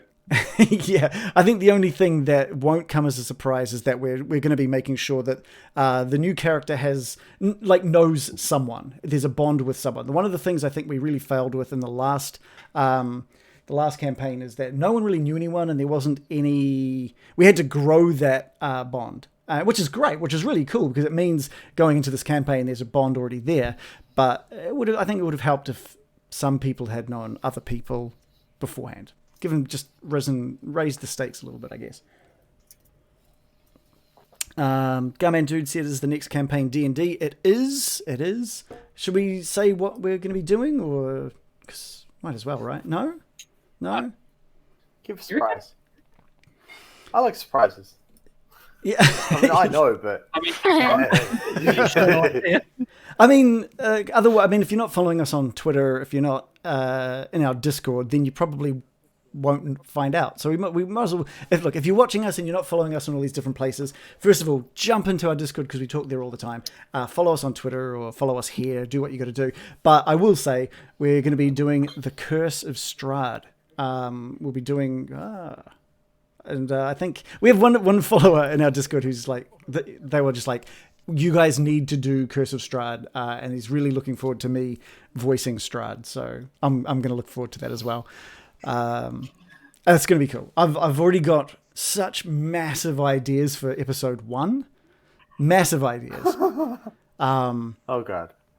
Yeah, because I can tell you why I've got massive plans is because the location for Curse of Strahd is nowhere near Phandalin. So I've got big plans. Long haul flight. Are we going to magically transport ourselves from Phandalin to wherever Strahd is in a magic flying boat or something? Episode 1 is just you guys on a long haul flight, picking arguing over which movies you're going to be watching. Awesome. Yeah, I can deal with that. Yeah. What else have we got here? We've got Pericle's asking, do we have guest one-shots between campaigns? I'm totally open to that. We haven't had much luck with one-shots because we play only for like 2.5 hours. It's hard to do a 2.5 hour one-shot. Even our Christmas special one-shot was like 4 hours, I think. 4 hours. Yeah. And like this, which is meant to be like a 1 hour thing, has taken us 2.5 hour sessions. So maybe we need to bring on like a guest DM or something so I can play, because that'd be quite fun as well. A guest DM could be quite fun. Yeah. That would be interesting. That would be really, really quite interesting. Yeah. Octopus is asking if we're going to start with the house, the optional prologue for Curse of Strahd. No, I'm going to be creating something. I'm going to be homebrewing something for the start, something that I've had in my mind for a very long time. No matter how we were going to start the next campaign, I wanted aspects of this idea, and I think it almost fits in too perfectly. Actually, now that I know some of the things that happen in Curse of Strahd. So yeah, I'm really looking forward to that. I think it's going to be a freaking sweet episode 1. But so if we're thinking that we're going to be taking maybe a couple of weeks off and then slamming into episode 0 just to sort of set rules and sort of discuss what kind of feel we want from it and making sure we're all on the same page. The week after that, we'll go into episode 1. That will give me heaps of time to really read up on it all. So yeah, I'm looking forward to it. Will there be an enchanted violin? You might say a Stradivarius. I believe now. If that's an actual thing, can I have it? Just put my order in. Stradivari. Yeah, I just know this is, and I said this in Discord as well. I just know every time Baron Byram sees Strad, he's going to make some kind of Stradon comment, or just hey, why are you looking so Strad? Or I don't know. There'll be some kind of puns, and they'll be Why are you looking so Strad? like hard. I was just trying to what remind. does that even? I don't know. I'm not Shannon. I can't make them up just like this. All right.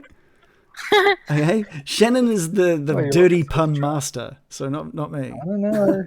Well, I don't know. We'll It's a see. DPM. We haven't met him yet. That's We true. don't know what kind of dirty pun fits on. American came up with Stradon as well, so No, that wasn't me. I came up with Curse of Chode. That's right. Yeah, see, this is what I'm dealing with. This is Oh, what I'm he's dealing evil! with. We have to make fun of him. yeah, We yeah, had- we're like let him get away with this. We had hard on, Yeah. Dildar. You guys talked about adventuring in Fondolin. Jesus Christ. I don't think there's a pun in the location of where you're going. There will be. Yep. And if I'm there is, sure You we'll don't need find to it. worry. Don't I? Do I not have to worry? Okay, well, are you guys... Where do you go? Let's finish this thing. Eh? Let's finish finish this. this. Let's finish this. Okay. I'm not I'm telling you excited. yet. I don't want to give you Let you know. weeks. I don't want to give you We can weeks come back to of the Stradon. research for making up Stradon. puns. Sounds like strap on. Oh! There it is. But that doesn't really match with Strad. It's just another All right, let's move. eventually becomes strap on. You know what? I don't think Strad would take... I don't think he's the kind of person that would sit back and allow you to call him that. We'll see. It's going to be very interesting. He might like it coming from Byron. He might appreciate it, you know. Oh my god. Vampire to necromancer. You never know. You'd never You know. can take it from. You can take it from Byron and no one else. You never know. What we Strap do know, however, now that we're back within the cottage, is that Norfolk... You are completely surrounded. By what? You're not quite sure, but you have glimpsed them. You've glimpsed something. So yeah, you've heard... You might want to unmute yourself, because this is me playing with you now, Dave. After hearing the windows and doors breaking in and the pounding of footsteps through the house, that scraping of the knife up the wardrobe door caused complete silence within the room. Now it's just the rain you're hearing.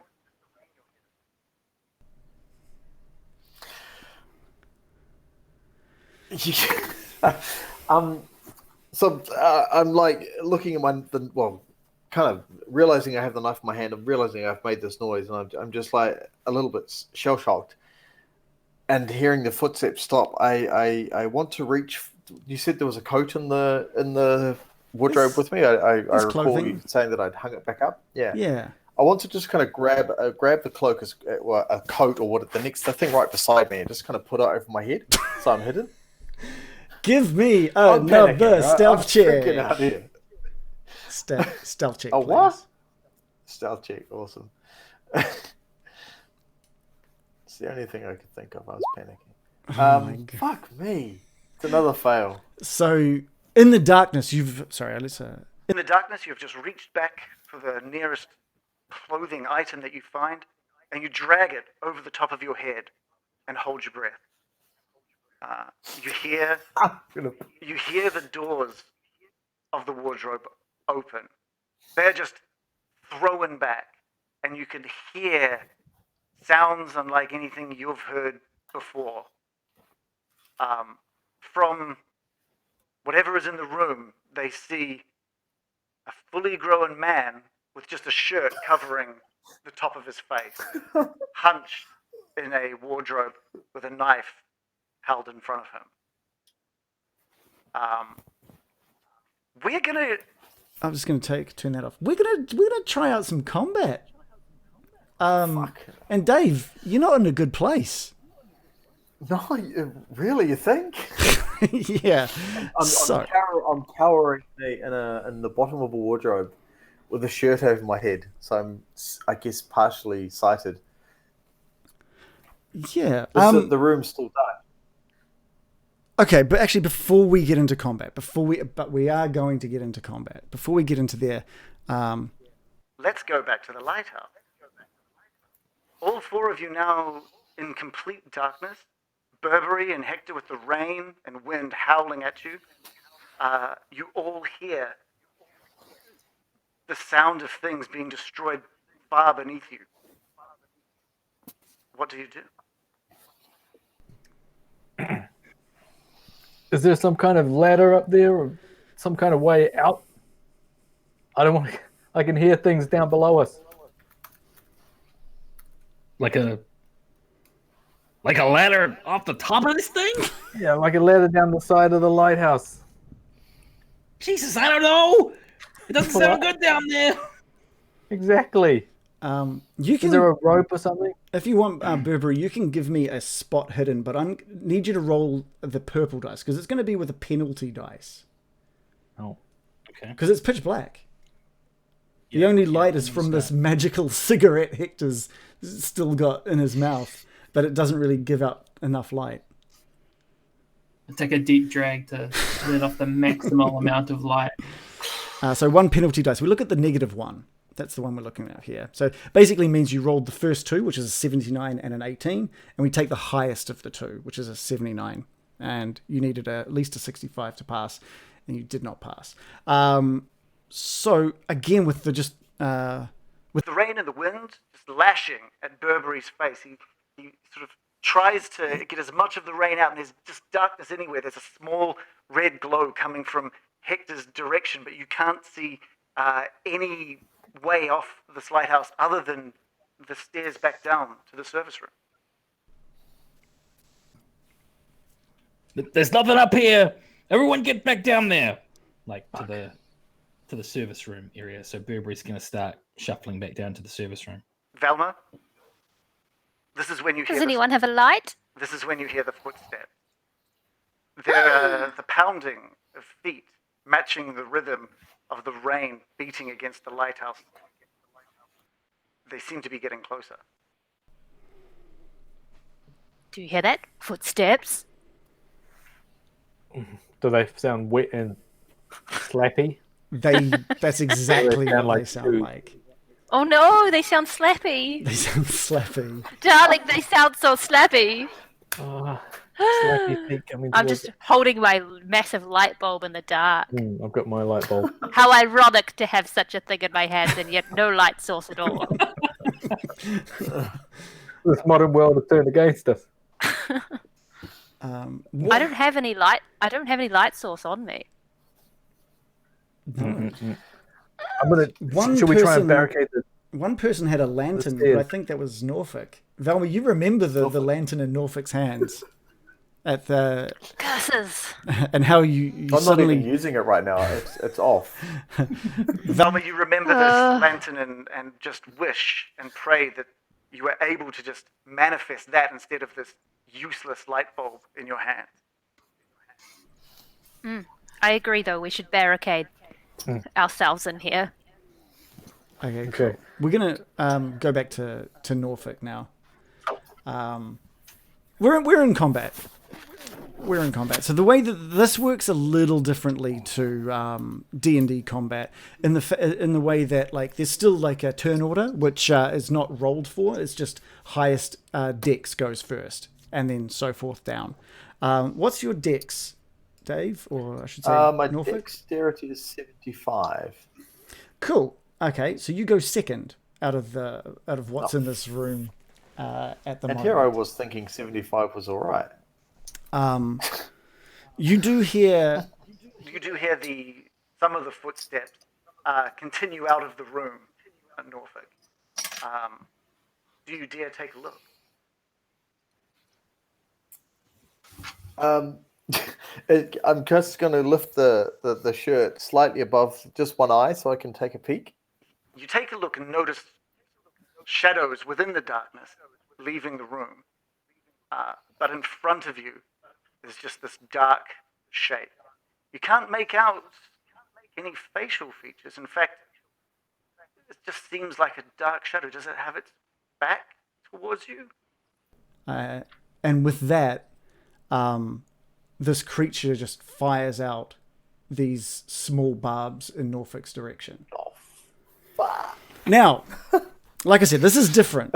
You can, when it comes to combat, you can fight back or you can dodge. Now, fighting back is going to be probably, it's not really, I think you can only fight back when it's a melee combat, when it's like they're specifically there attacking you with something physical. This is more of like a ranged attack. So you can attempt to like avoid or block or parry if you like, but because you're in a cupboard, and you're not really, and you didn't know that these things fired darts, you'll have to do it with a 2 dice penalty. So effectively you roll 3 times. We take the worst result, and you have to get a better success than this creature does. Awesome. So I think, given my position, I'm terrified. I still can't quite see what it is. I don't know what it's firing at me, or what it's doing, because it's dark, right? So I just see a shadow. Yeah. I guess my first instinct would be to try and reach for the door with my left hand and try and close it again. So we can do Just that. because- That can be your action to avoid. In which case, I'll let you only that's have. kind of my thought. I'll let you have only 1 penalty dice then. Okay. Yeah. So I roll for this character's thing. There's no penalty for this guy. He's just rolled a 22. He needed 30, so it's just a flat success. So you need Cool. So it's, either a hard success or an extreme success to avoid this attack. yeah. So what am I rolling on? Now what is it? It's just avoid. So dodge, or if you've got any other avoid skill, it should be on your thing as dodge. It's basically half your dex. Oh, yeah. Yeah. So I use dodge and a purple. Purple, and we're going Die? to take 1 penalty dice. Okay. Rolling now, and it's a fumble. Yeah, so you rolled a 98 and a 19, but we take the worst one, which is a 98. So that is a fail. You reach out to grab this door, and you just feel these needles just pop, pop, pop, just 3 of them down your front. Motherfucker. So let's have a quick look here. You guys are going to come back and find another body. Just say.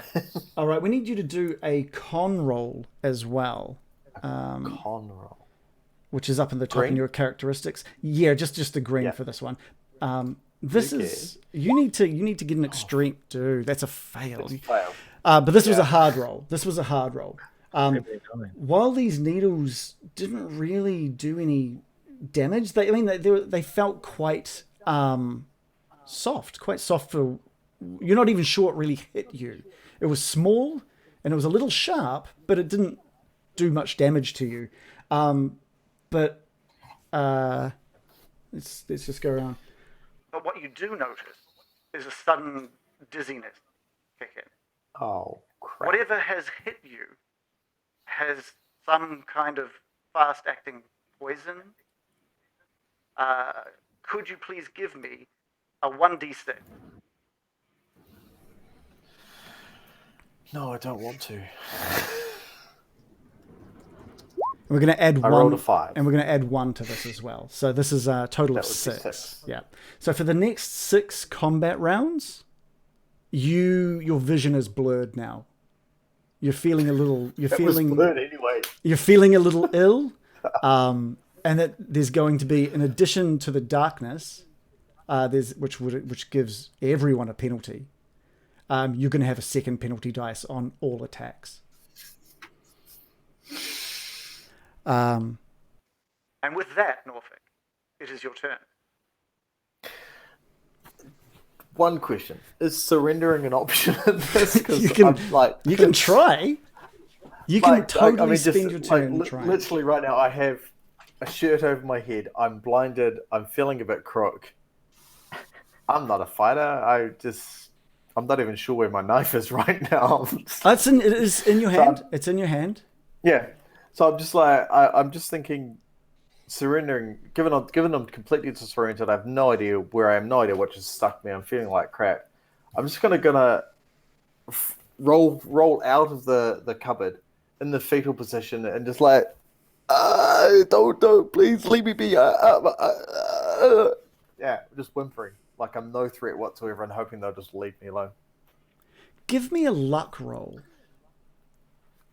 Oh, sure. Where's that hidden? Luck roll. Oh, there. Green run? Yeah. Okay. Oh, for God's sake. The dice hate me tonight. Man, I had something really, I thought, inspiring for if you'd succeeded on that one. But instead...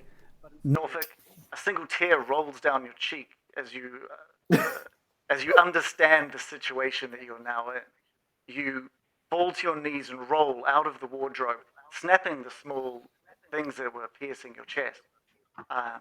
You roll into a fetal position and plead with this creature, this thing, to leave you be. Okay, we're going to go back up to the others now. Okay, yeah, we'll go up to the others. Valma, those footsteps are getting awfully close. You feel, knowing the height of this lighthouse, that it's only a matter of seconds before they reach the top of the stairway.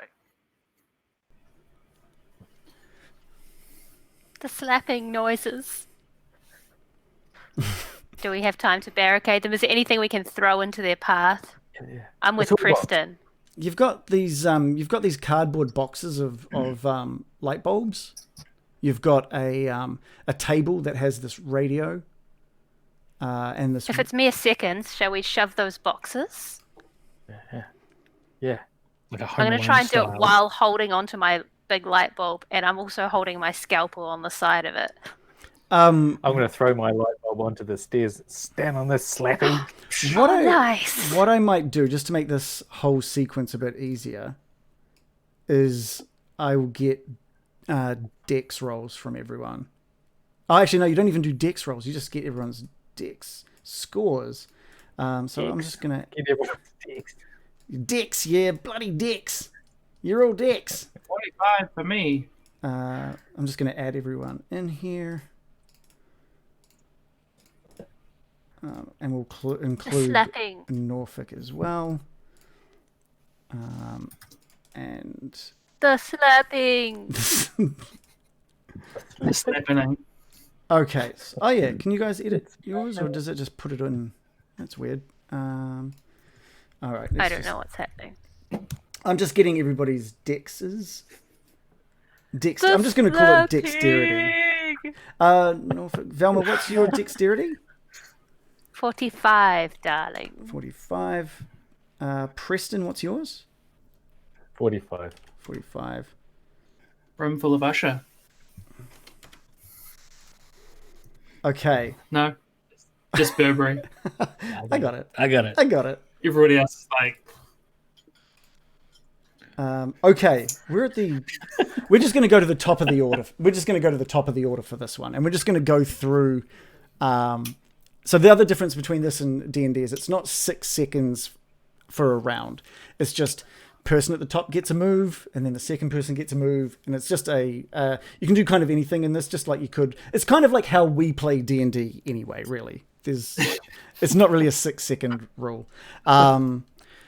But because of the roll of the dex, we're going to do the youngling's turn. So basically, Velma, as you start throwing... Velma, as you pick up these boxes and start turfing them down the stairs, you can hear the bulbs smashing as they land and crash their way down the stairs. Each time you throw one, you hear these footsteps coming closer and closer, and these bulbs just smashing, littering the stairwell with glass and cardboard. But you hear something pound. And you can either fight back or you can attempt to dodge. So what do you want to do here? This thing is basically leaping at you. Something in the dark is leaping at you. Are you going to stand your ground, or are you going to try and dodge out of the way? I'm armed with a. How big is this light bulb, by the way? I missed how big it was. It's about that big. It's like satisfyingly big. I want to just hiff it straight at the thing that's coming at me, hoping to smash it in its face. Okay, yeah, that's totally fine. So this thing is going to lash out with its claws, and you are going to have one penalty dice, thanks just to how dark it is. I'm gonna have what now? One penalty dice. A penalty die, even.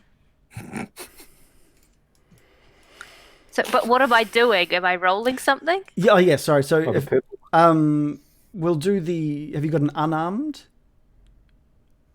Oh, probably. But I'm armed with a light bulb. What have you got in your Is weapons there at a the skill, moment? light bulb based skill?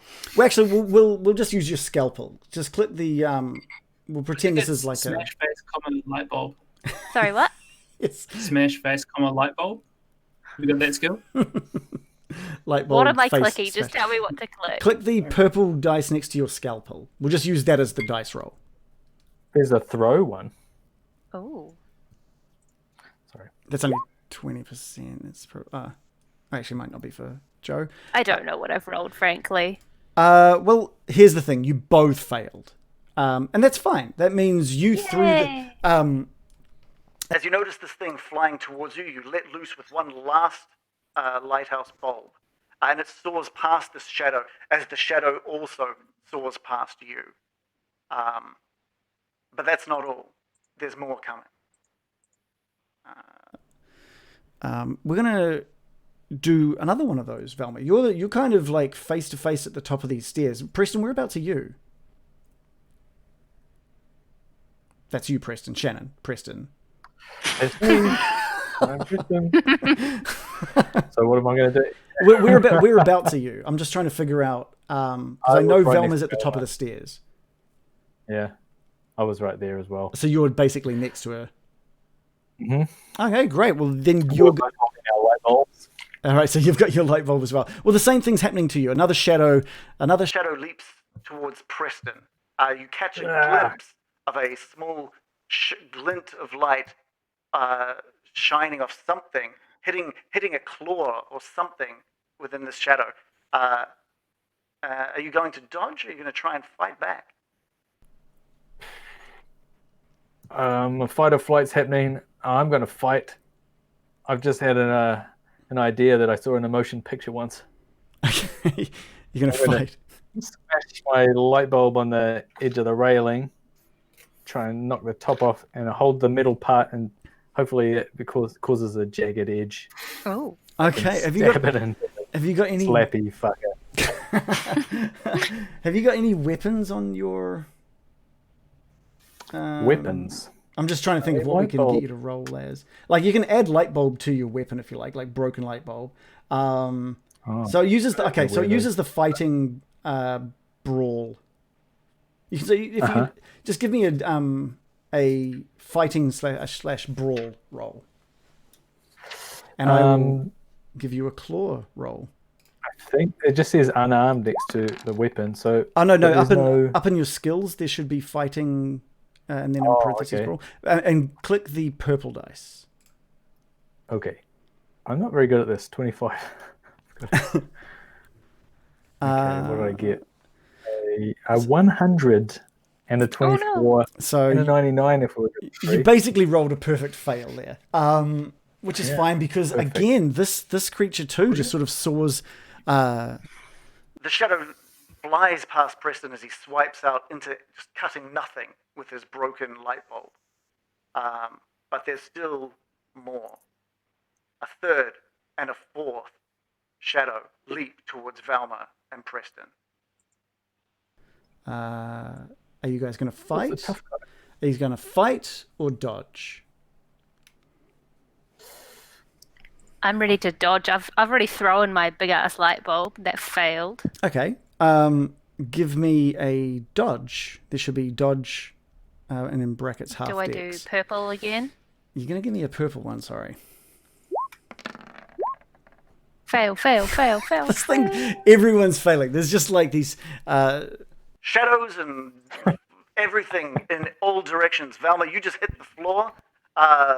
Somehow you failed falling, but still because of this thing failing, you succeeded in dodging. You failed but succeeded. Preston, the last shadow is flying towards yourself. Are you going to hold your ground and fight? Or try and dodge? Surprisingly, yes. I'm going to try and stab it. Okay. Oh, critical something. Yeah, so this Critical thing... good? yeah, that's definitely good. I got a 40. It's Because I green, think so I it can't be got good. the right one. I would have got a critical. So the I rolled a creature, one. the creature rolled a 1.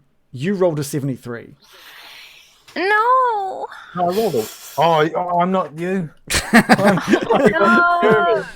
It was a pair of...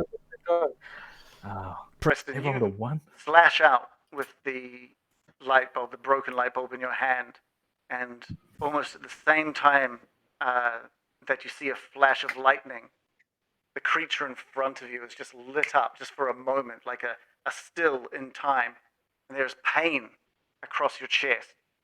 And that image slowly fades from view as you hear something land behind you.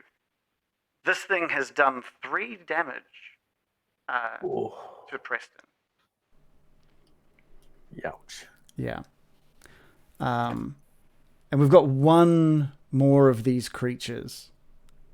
The final creature is standing above Norfolk, looking down, Oh, God. questioningly, tilting its head to the left and right as Norfolk pleads. The sound of the rain beating more of a down, whimper. the sound of the rain beating down on the cottage echoes the tears falling to the floor from Norfolk's face. The creature lunges forward to bite Norfolk. Oh, for fuck's sake. So do you try and fight this thing off? Or are you going to try and roll to the side? I think I'm in this kind of a state of kind of just, oh, please, no, kind of thrashing around wildly, but not really kicking out, just kind of moving. So yeah, that will be my technique of trying to avoid it. Okay. No, that's fair. Give me a roll of dodge. Give me the purple dice, please. Because you can barely see. Any shapes that you're seeing are just blurring into the darkness behind you. God. Just hit me. It doesn't matter. How does this thing... Oh, dude, you're so lucky. Hates me. No, you're so Oh, lucky. The creature Clearly, battle's meant to last forever. the creature snaps out and manages to only catch air right next to your face, North. For a moment, all you can smell is this damp rot. All right, we're gonna move forward. It is now Norfolk's turn.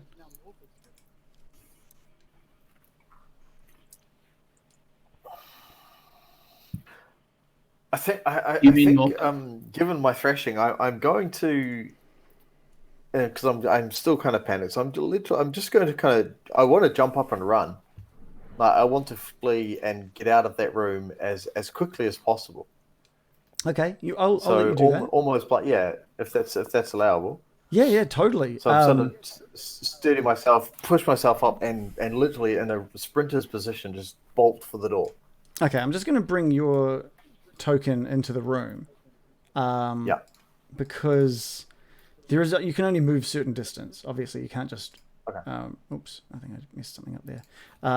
You can't just run as long as you like. Oh no, that's a shame. So whereabouts are you going to try? You should have like a movement a stat on your character sheet. I think it was rate? a 9. Yeah, 9. A move rate of 9. Oh man, I need to figure out how moving works.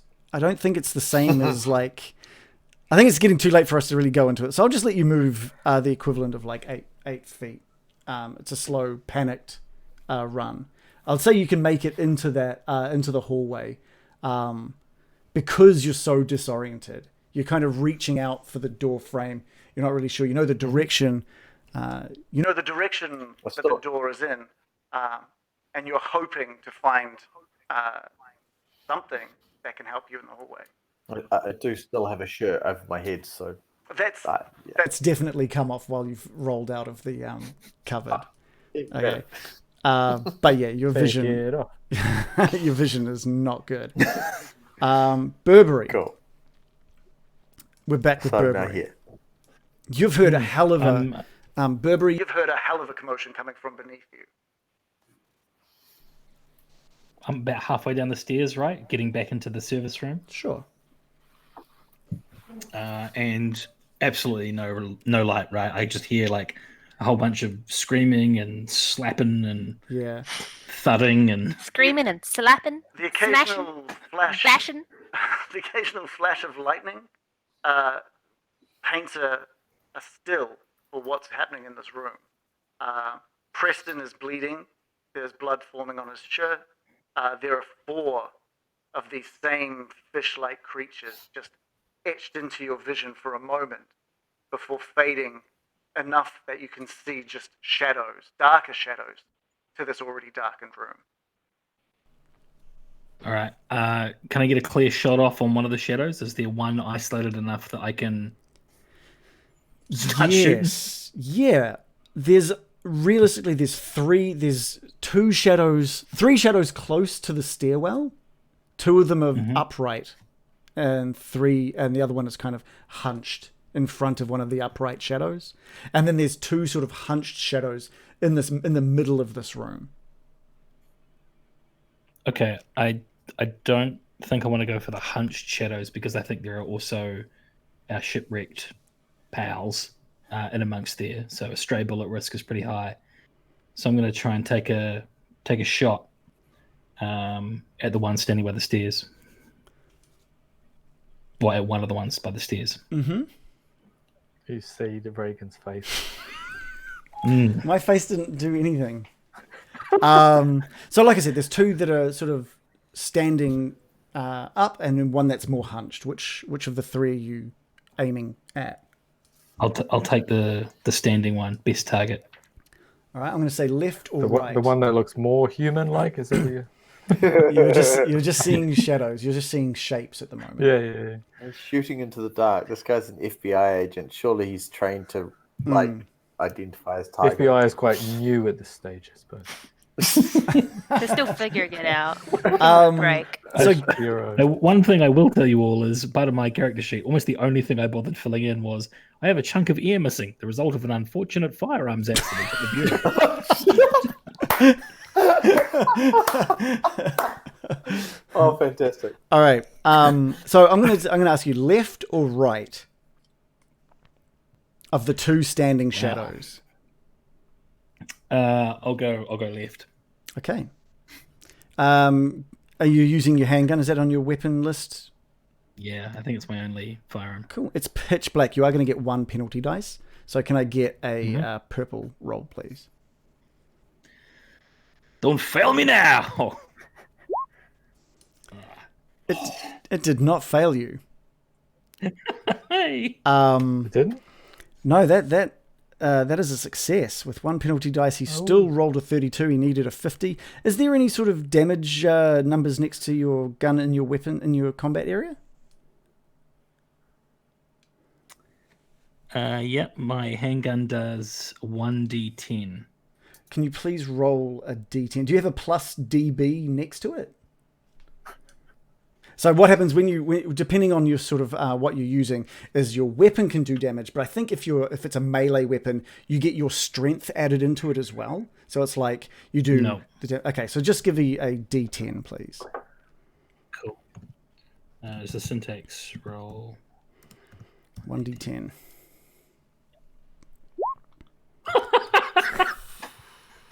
Yeah. Velma, how much HP do you have? Oh, whoa. Oh no! How much HP do I have? It won't be more. That than would be 12. 14. Okay, so I need to look up major wound because Velma. Major wound. You took things sharp. you hear a gunshot just crack. Burberry, you see, thanks to the muzzle flash, who you're aiming the gun at, and this Oh bullet no. this bullet flies straight into the left-hand side of Velma's back and just punches a hole straight through her, doing 10 points of damage. Shit. My bad. Velma, you were in a huge amount of pain, and you have gained what is classified as a major wound. So let's take a look and see what major wounds actually mean. I don't think it means anything for kind of now, but it means a lot when it comes to healing and stuff like that. This is something that your character is going to be feeling for months, maybe years, if you survive tonight. For example, at the end of every week, in-game week, if we were to continue this character through multiple stories, you would make a healing roll at the end of each week, and if you were successful, you'd get 1d3 hit points back.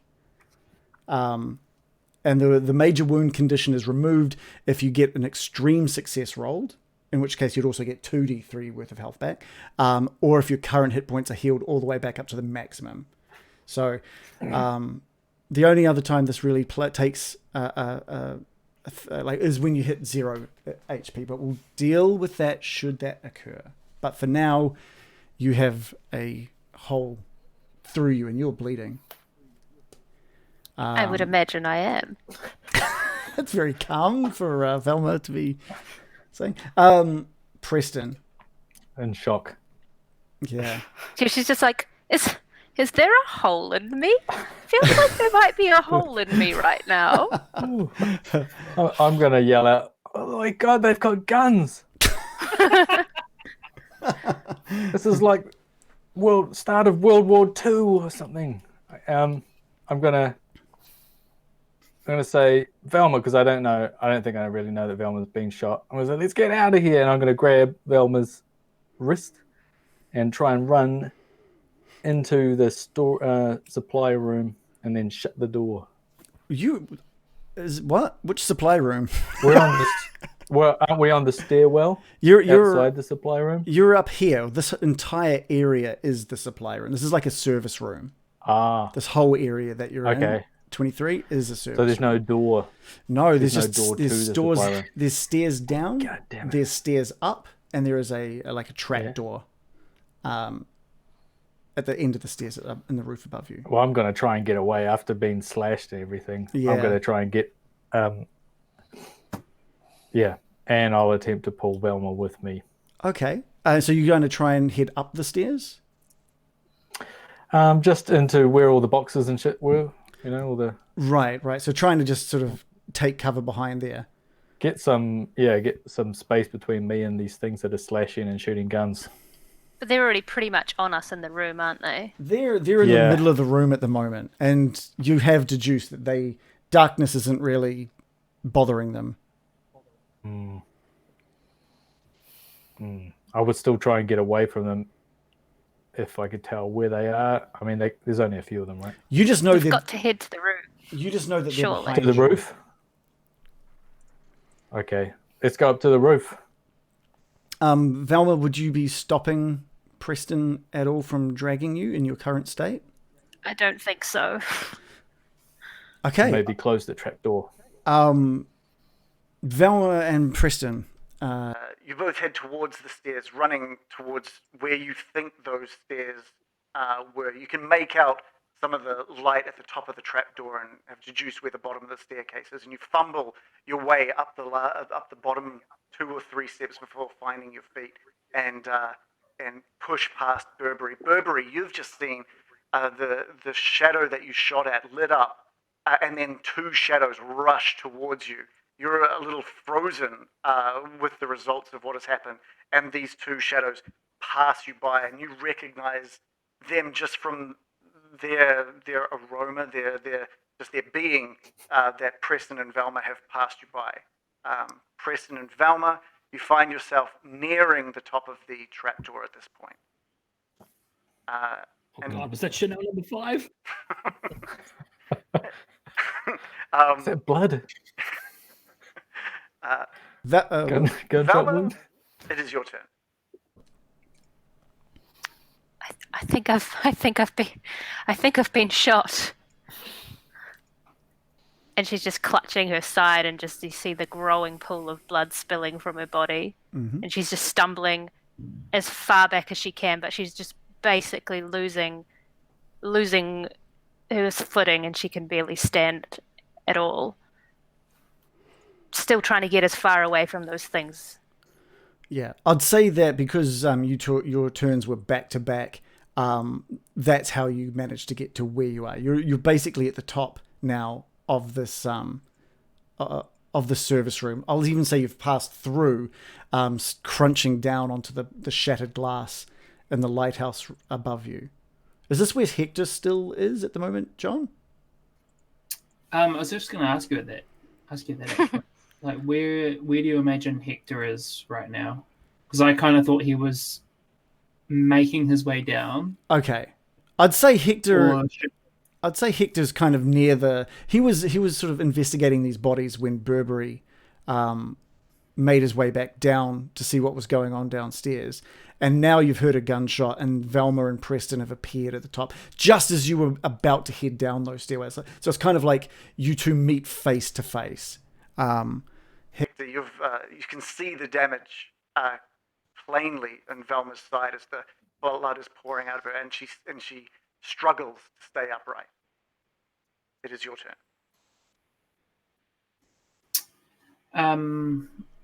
Are there any like supplies or crates or anything around us?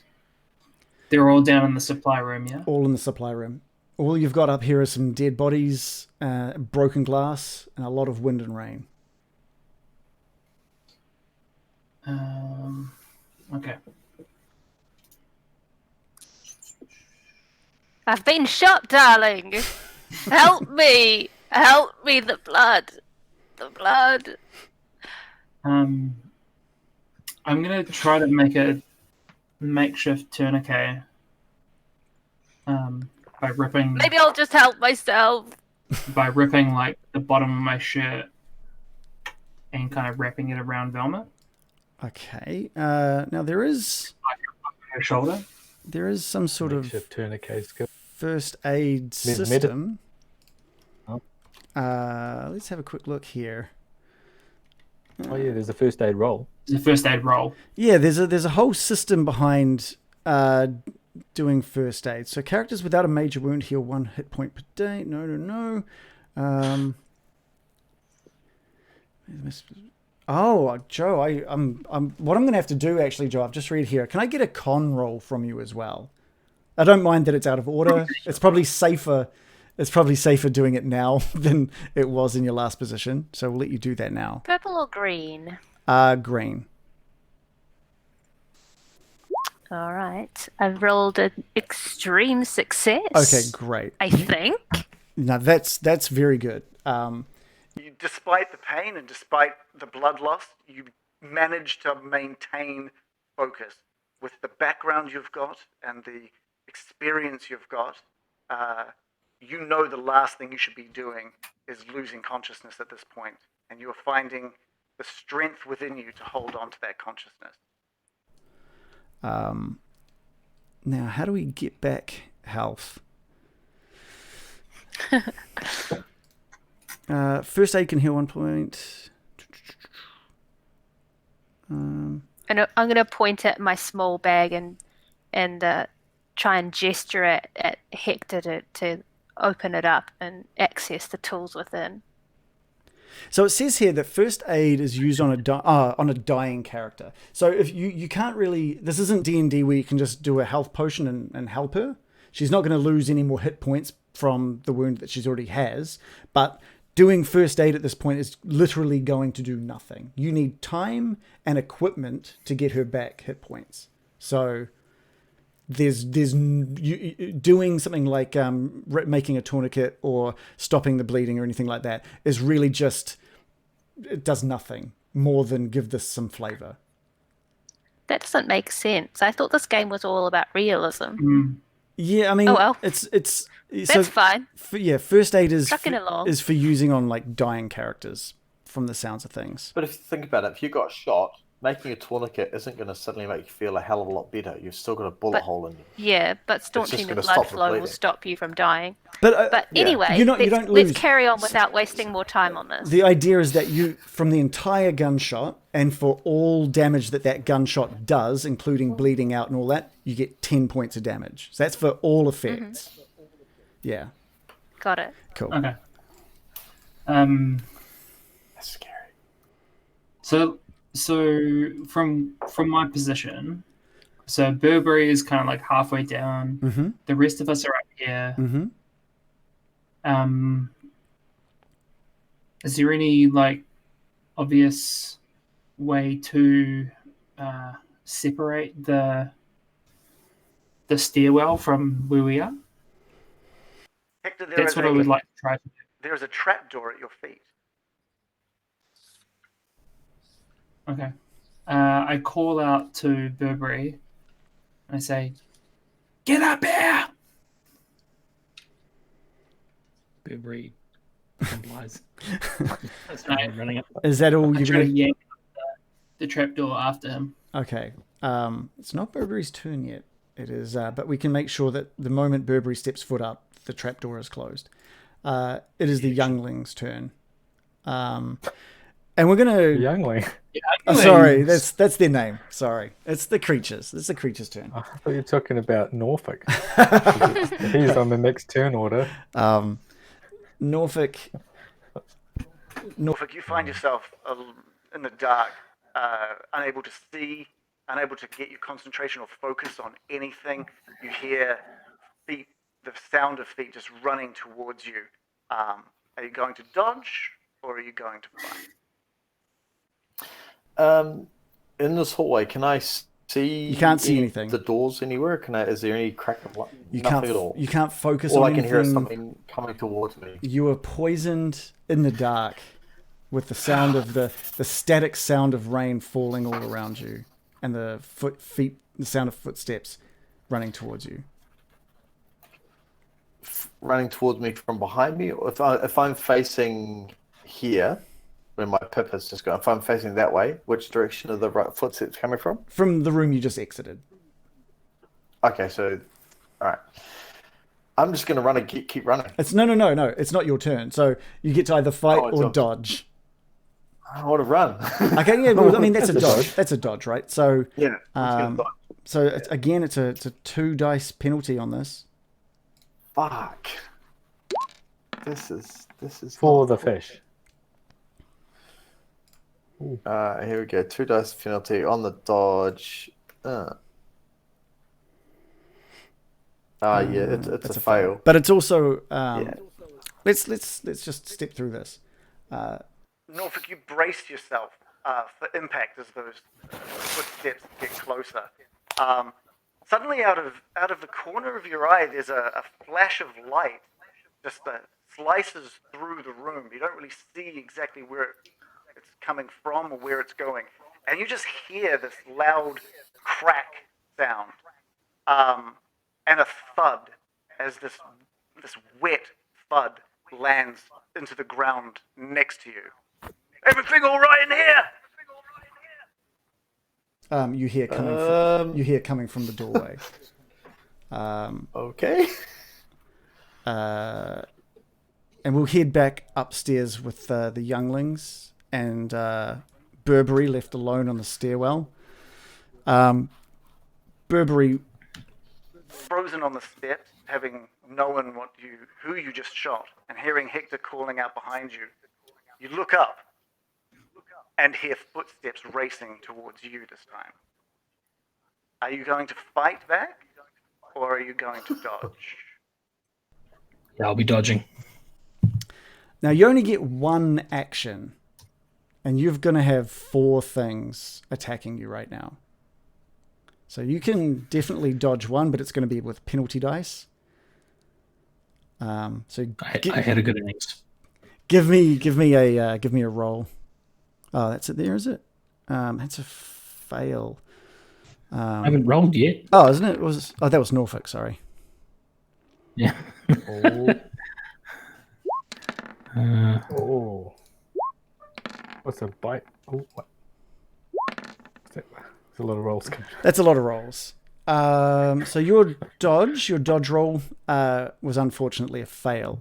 Two of the shadows leaping at you managed to sort of like just stumble and land next to you, but you feel two things just latch onto you and drag you down to the ground. These things have sunk their teeth, one into your side and one into your neck, and you. Sorry. You're reminded of the creature attached to the human only meters from where you currently lie on these steps. You reach up to try and push this thing away, and this thing is latched onto you. You take 9 damage total, a 6 and a 3. So, Whoa. how many hit points did you have in total? 12. So you're down to. Oh, so yeah, you've got a major wound now as well. The one on your neck is classified as a major wound, and you've been taken down to 3 hit points remaining. Norfolk, it is your turn. I'll let you know what you see. So, You look towards the light that is cut through this room, and everything slowly starts to join back into one shape. Your double vision seems to slightly be repairing, and you look down at the floor next to you, and you see this disgusting creature, something that you've only glimpsed once before, dead, thanks to this. I don't know, thanks to something. You look back to the doorway, and there's just a man with a gun and a flashlight looking at you. Everything all right in there? No. there's a dead fish thing beside my feet. What the hell? What the fuck is that thing? You shot it. Is it just you in here? Is everyone else all right? I have no idea. I've just come out from the cupboard. I was kind of left behind. But So there's I'm no one not else. really sure where so there's- anyone else is. So there's no one else here. No, there were 4 others. I have no idea where they are. I'm assuming upstairs. Upstairs, right? Okay. and he just sprints for the stairs, and you notice that he's I don't know how you know this, but he's dressed like a Coast Guard. He's got all the official gear on, because there's official gear for lifeguard, like Coast Guards, and I don't know what they are. He's got but Coast Guard on his he's got bright orange visor, official Coast Guard written across his chest, and he just sprints past you with his gun, looking just for a moment at the ground, at this creature behind him, and he races out and he checks the magazine of his gun, and he slams the magazine back into his gun and just sprints up the stairs with the flashlight. Did guns have magazines, or handguns have magazines? Let's not get into it. I don't care. I'm I don't pretty care. sure they just- This one does. He's got a very special one that has a magazine. It's a pornographic magazine. Sorry. Has it in the bottom of it. Yeah, he just wants to hold it against the gun. He likes the feel. Reason for the Burberry. You have these things just attached to you now, and you're not feeling good. That's an understatement. Yeah. Do I still have my pistol in my hand? You do. Okay. I want to jab it against like the flesh of the thing on me and pull the trigger. Yeah. Okay, that's cool. No penalty dice on this. It's close range. He's not going to be able to, or she is not going to be able to dodge this. So whereabouts are you shooting it? I kind of just ram like. Let me word this carefully. I just ram it like into the kind of guts of the thing as close as I can. Yeah. Yeah, into the abdomen. Yeah, you Don't remember. shoot your other ear off. You remember Hector showing you the points where the previous creatures had been shot. and that there were vulnerable spots, and you just jam your gun into one of them. So give me a roll. Just use the green dice on this one.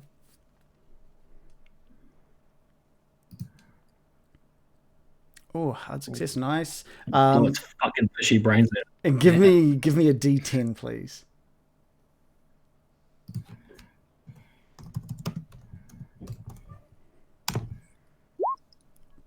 Perfect. You just with the pain of this one on you. Are you shooting into the one that's latched onto your neck? Yeah. You grab your gun and you just jam it straight into where you think its guts, its sort of abdominal area is, and you just let off one bullet, and instantly, the moment that you pull that trigger, the bite loosens, and this creature just falls off you, dead, into the ground. This one by your side is still just firmly attached. Preston? Let's do Preston, Velma, and Hector sort of simultaneously here. You've all seen... You've all seen what's happened to Burberry.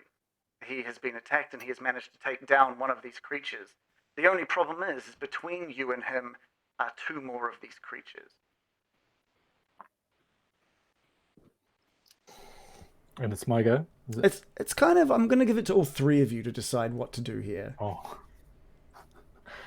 Well, I was going to run down there, but there's more gunshots going off. A bit worried. I'm going to steel myself, and I'm going to grab my trusty, or not so trusty, light bulb section, and I'm going to try and stab one of these fish people, and then an attempt to get to Burberry. Hector and Velma, what are you going to be doing while this is occurring?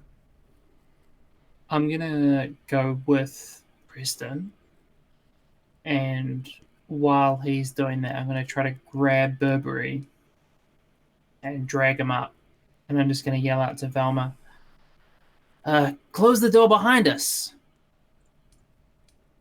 As in, I didn't hear anything you just said. So were you asking Velma to close it as you were going down to grab Burberry, or after you've pulled him back up to the top of the lighthouse? After we've all got back up, is the information. Okay. So Velma, On the way down, I'll say, as we make it back up, okay, close the door. Okay, Velma, did you get some of that? So Preston's going to run down to try and kill one of the creatures, and Hector's going to run down to try and pull Burberry back up, and Hector's asked you to close the hatch once everybody is up. Can Velma do that in the state she is in? What do you think? She can try her best. Cool. Preston, there are two creatures between you and Burberry. Are you going to attack the one on the left or the right?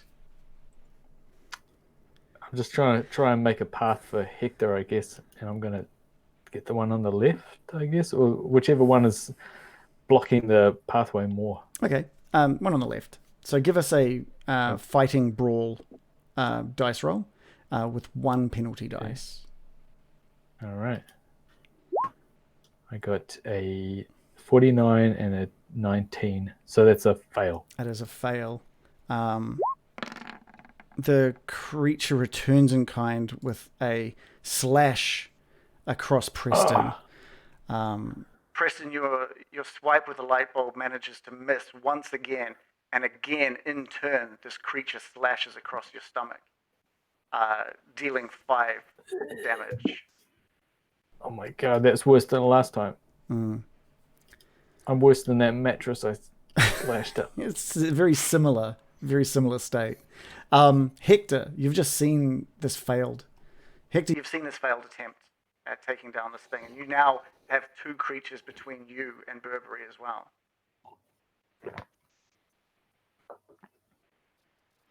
Okay.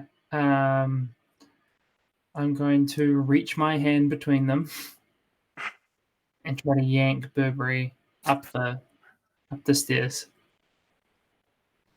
There's no way you're going to be able to pull a body past. There's just not the room or physics to be able to get that done on this kind of staircase. These things are blocking your way. Whereabouts? Can you ping whereabouts on the staircase we are? The creatures are probably halfway. Burberry is standing at about a quarter of the way up there, and you guys are about 3/4 of the way up at the moment. Well, Hector's about 3/4 of the way up at the moment. Okay. I'm going to try to kick the one on the right and the soft part of its belly. Yeah, okay, cool. Have you got an unarmed thing in your weapons list? I sure do. Give me a purple dice. I need you to roll. I need you to roll one more time with that green because it's dark. So you get one. So just click that green dice one more time.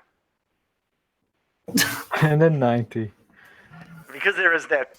It's so dark in here. Hector, it's just so dark, and you kick out, and you just miss, just ever so slightly, and this thing sees your foot coming and swipes out, but also manages to just miss. we're going to move through to the youngling's turn. Velma, I always think of You've just been Yoda when you say that. I always call them Yoda. Velma, you've just been standing at the top, waiting for the return of these your comrades. Is there anything you're going to be doing while you wait, or is this all you have focused on? I mean, what can I do? don't know. Do you want to jump down Not there and much. help, or What do I hear? I hear the agonized cries of the men. yeah, Yikes. yeah, Preston Well, and I'm just Bourbon. like bleeding out from a gunshot wound. Mm-hmm. Screaming.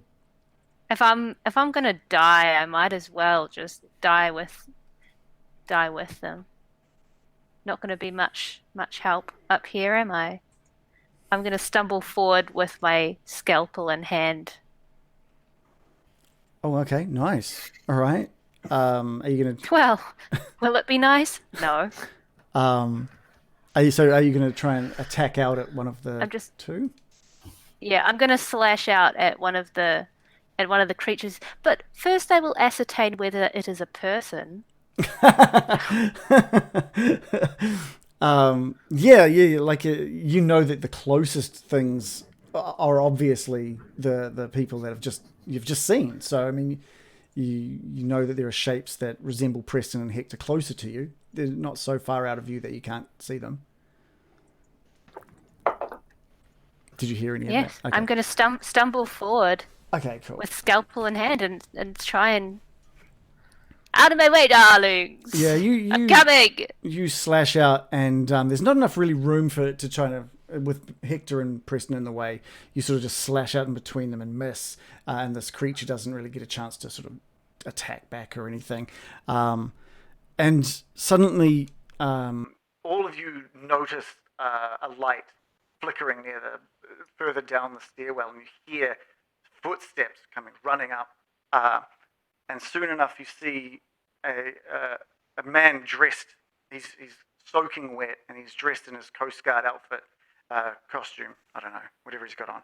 And he just draws his gun, and he's shaking, and he's lining all of you up, and just starts shooting round after round into these creatures. His eyes wide in fear as he just slams like bullet after bullet into the two creatures behind Burberry. As they just... I'm going to hit the ground. Cool, that's fine. Preston, you just drop to the ground as soon as you see the gun aimed in your direction. The two creatures are just like taken out from behind. And Burberry, you find the creature on your side also dealt with as part of its head just opens up and sort of like coats your side with whatever gelatinous goo was inside that head as the bite sort of eases off and that creature falls to the ground. Yeah. And you see this Coast Guard just standing there shaking, just are there any more?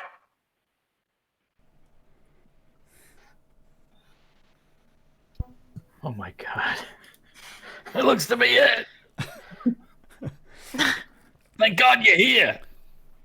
and almost Uncannily, the lights flicker back on, and you hear the whirring of the lighthouse kick back in again. It seems to whatever had tripped the power is started back up again, and the cottage and stuff, and you can see this guy's face now fully, and you can see the carnage and the bodies all around you, and he points he's still got the gun in his hand pointing towards all of you, and he says, someone needs to explain right now.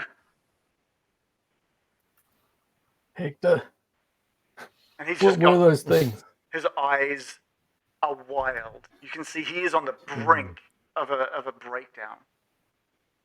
Oh, he's going insane. Well, I think you've seen about as much as we have, Chief. Easy now. We're not here to hurt you. He He drops his gun to his side when he realizes the amount of blood isn't just from these creatures, but from Preston and Burberry and Velma. And he looks over to the radio, and he runs over to the radio and starts calling for further assistance. He can't explain to the people on the other side of the radio what he saw or what has happened. And he keeps looking over at the bodies and looking over at all of you, and you can just see tears in his eyes as he tries just to scream for help. Hours passes. Eventually, another 2 boats arrive, this time bringing some medics and some other agents that Burberry you don't recognize. And they take all of you into custody, and they've got questions for everybody, including that Coast Guard. And you guys are taken to shore for further questioning and medical assistance. But what this means for the investigators from here on in, we don't know. We don't know quite yet. And that's the end of the Lightless Beacon. Yay, I didn't die. I thought you were so dead.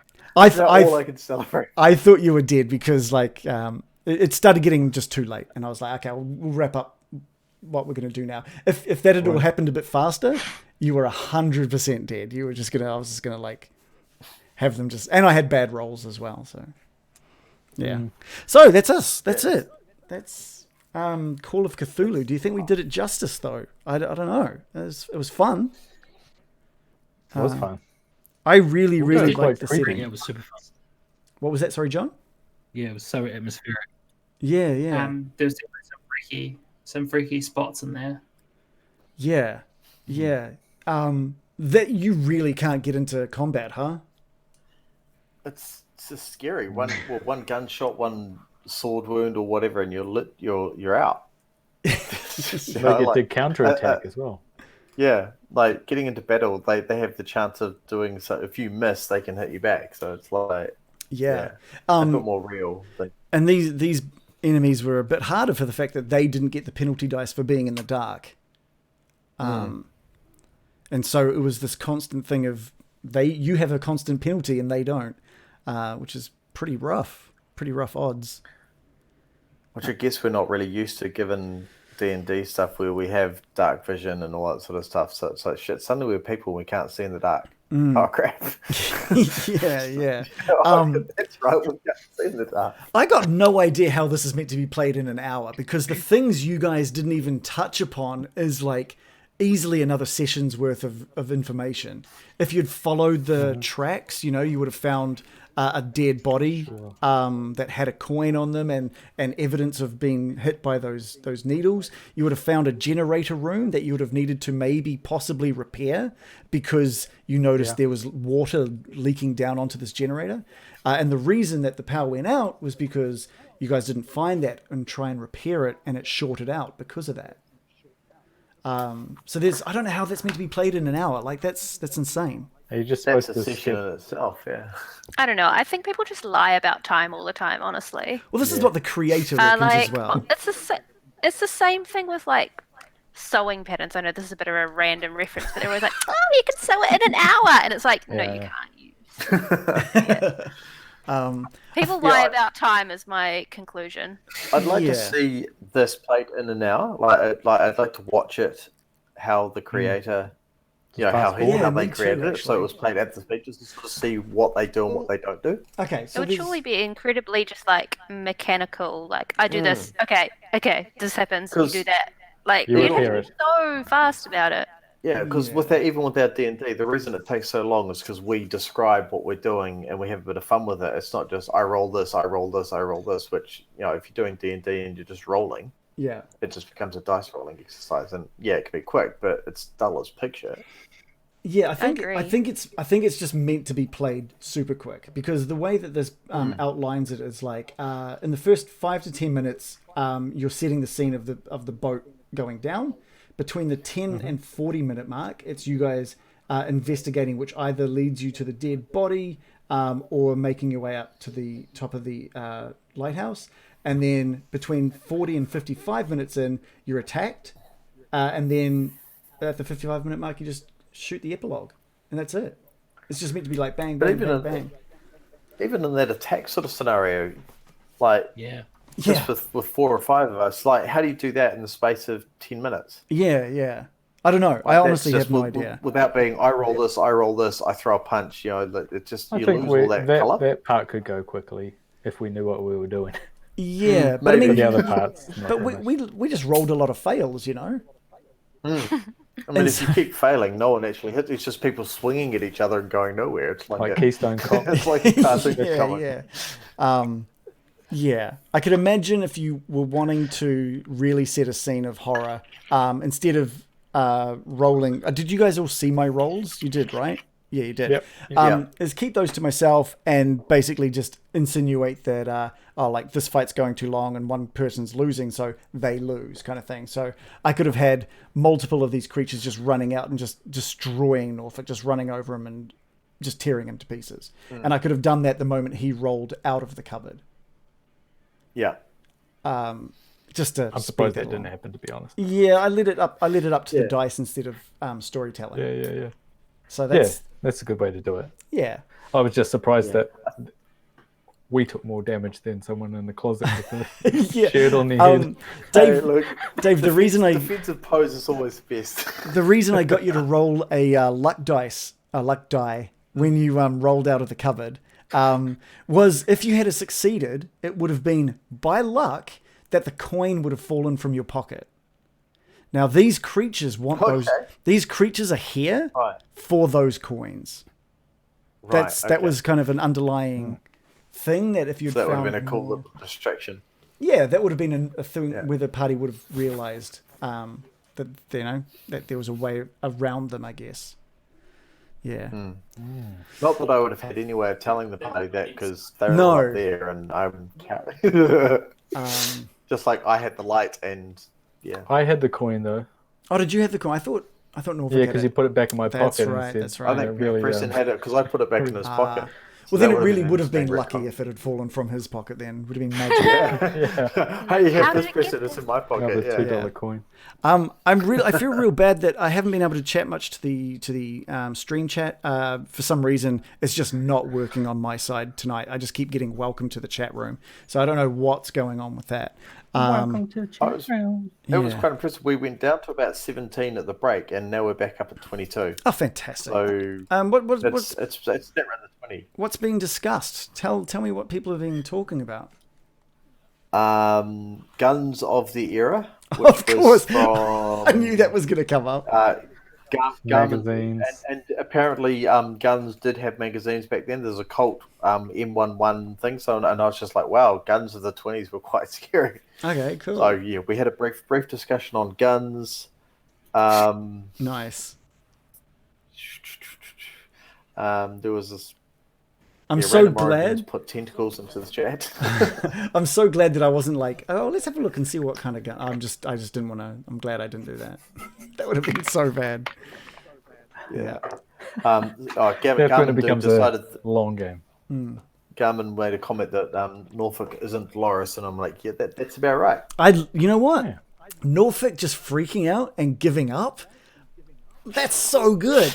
Like, I loved that. It was just like, I just couldn't think of anything. Well, what would I do if I was in a closet with kind of in the dark and something flings it open, I get stabbed. I'd freak. yeah. I'm not a go come out lashing out fighting kind of person. I just panic and drop. Yeah, it was really good. I really, really liked that. I like that you just like admitted that this guy was basically pleading and crying for just to be left alone. I thought that was great. And then the idea that it lashes out and misses, and he's just like, "I'm out of here. That was it. I'm out." Running. Yeah, I like that. I think that was really fun. I do need to look into how movement works though, because I don't get it at the moment. Well, there's chases. Yeah, there's Speed chases. type Yeah. thing, eh? That's what a chase would be. If you're doing 1 moves 9, 1 moves 10, it's like, well, they catch eventually. Yeah. Oh, well, one message just popped up. Garmin Dude says superb role playing all round. Yeah, I thought that was really cool. I really, really enjoyed some of the role play being done tonight. Velma, Velma's worst fears of being in a room with someone with a gun came shot. true? And getting shot, Yeah. it's brilliant. That was an amazing moment as well. Where's Adam gone? I want to ask him why he thought the upright. Actually, that is really funny though, because like the whole time that I was playing this, I was like, my character is just the most terrified of getting shot because she knows what being shot does to a human body. So- I don't know if anyone realized that she was a surgeon, but like she knows that. Like, everyone knows guns are deadly, but everyone else seemed a bit more relaxed about it. I'm like, no, I'm going to stress that it's the most terrifying thing to know that there might be a madman on the loose with a gun. Yeah. But it turns out it was one of our own comrades who was the madman with a gun, which was a nice little plot twist. I'm pleased I was wary of Burberry when he was like, yeah, I'm a gun, I'm an FBI agent. I'm like, I'm just hanging back from this dude. Yeah. Madman says that. Badly trained. So Adam, Made for a good scene. did I quite you like that. play that thinking Burberry wouldn't know who was the right and wrong person or shadow to shoot, or did you not know the right or wrong shadow to shoot? Yeah, no, that's cool. Cool. That's awesome. I didn't know. I Yeah. I got was confused with your description. I was No, concerned that's fine. when That's you were totally sitting there fine. like that. Like, I specifically made sure you didn't see anything other than vague shapes, just to see what would happen. There's a gun in the mix. I wanted to see where that went, and it went not where I wanted it to go, but it went in a very probably the most interesting place to go, I think. It was always going to end up like that with a critical hit. 10. Hit and he rolls critical That's how it damage. always happens. Like, Yeah. Bam, bam. Damn. Hit, The you worst smash possible one, yeah. rolls.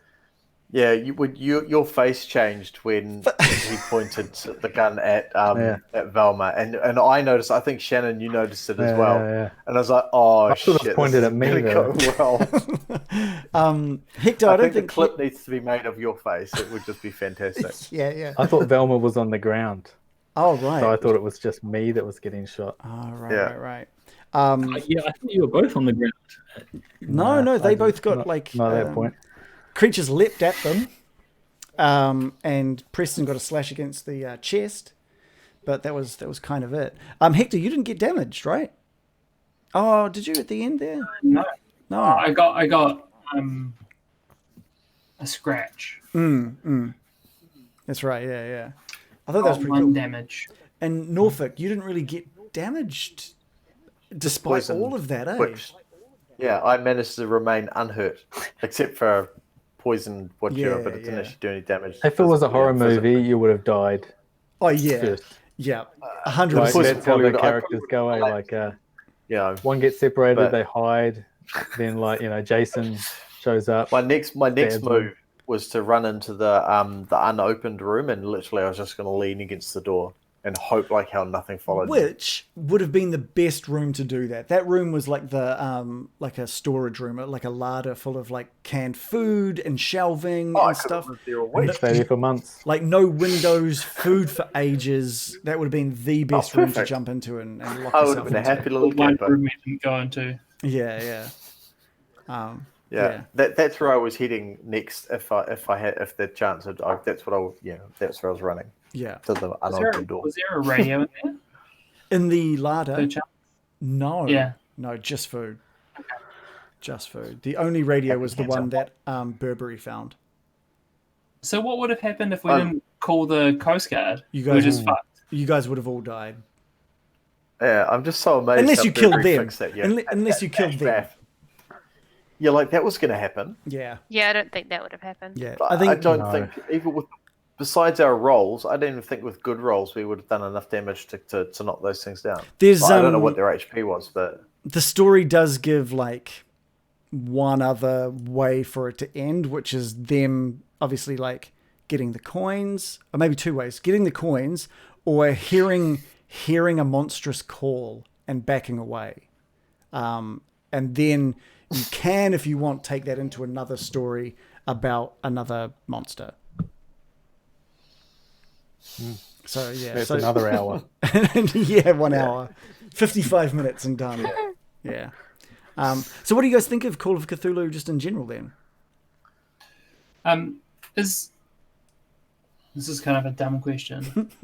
But is Call of Cthulhu a little bit like Dungeons and Dragons in that you very rarely see a dragon? Right. You never see Cthulhu. I don't know. Is that your assessment?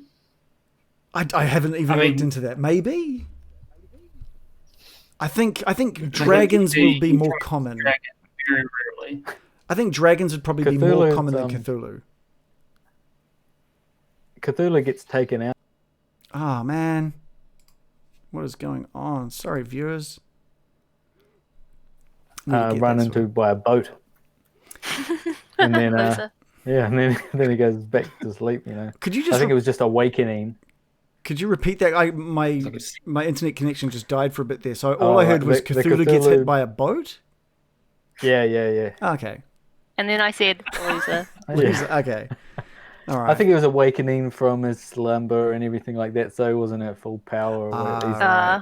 He hadn't had his morning Cthulhu coffee and whatnot. Yeah, And he was he's been asleep for eons. I imagine the sanity roll for seeing Cthulhu is just huge. I imagine. Yeah, although they don't. If you Google Cthulhu, the images of Cthulhu are pretty bloody terrifying. It's a really good book because it's all sort of told through other people's writings about people. It's a bit of a detective story, really. So it's quite cool. Right. Interesting. Yeah. Okay, well, I think we'll call it there. If you guys liked what we did, give us a follow because we love all the follows. And come and join us in our Discord, and the link is just below our stream. All of our previous sessions from what we've done with the Lightless Beacon, as well as our last D&D campaign, Lost Mine of Fandelver, is all on our YouTube channel, which is linked below as well. Come say hi. And we'll keep everyone informed through Discord and Twitter when we're going to go live with our new campaign, The Curse of Strahd. We're going to see the return of American and Bill and the Baron and Loris. I think we were going to see Loris coming back, Dave, with still questioning that. And Adam's future character as well, which I'm very excited to see. We'll keep you all up to date. Hopefully it's not too far away. So thank you all for stopping by yet again and making this awesome. And thank you to all you players for making that session really cool. See you guys all Thank you. It was fun. a week or two or three. So we'll see. Thank you. See you, everyone.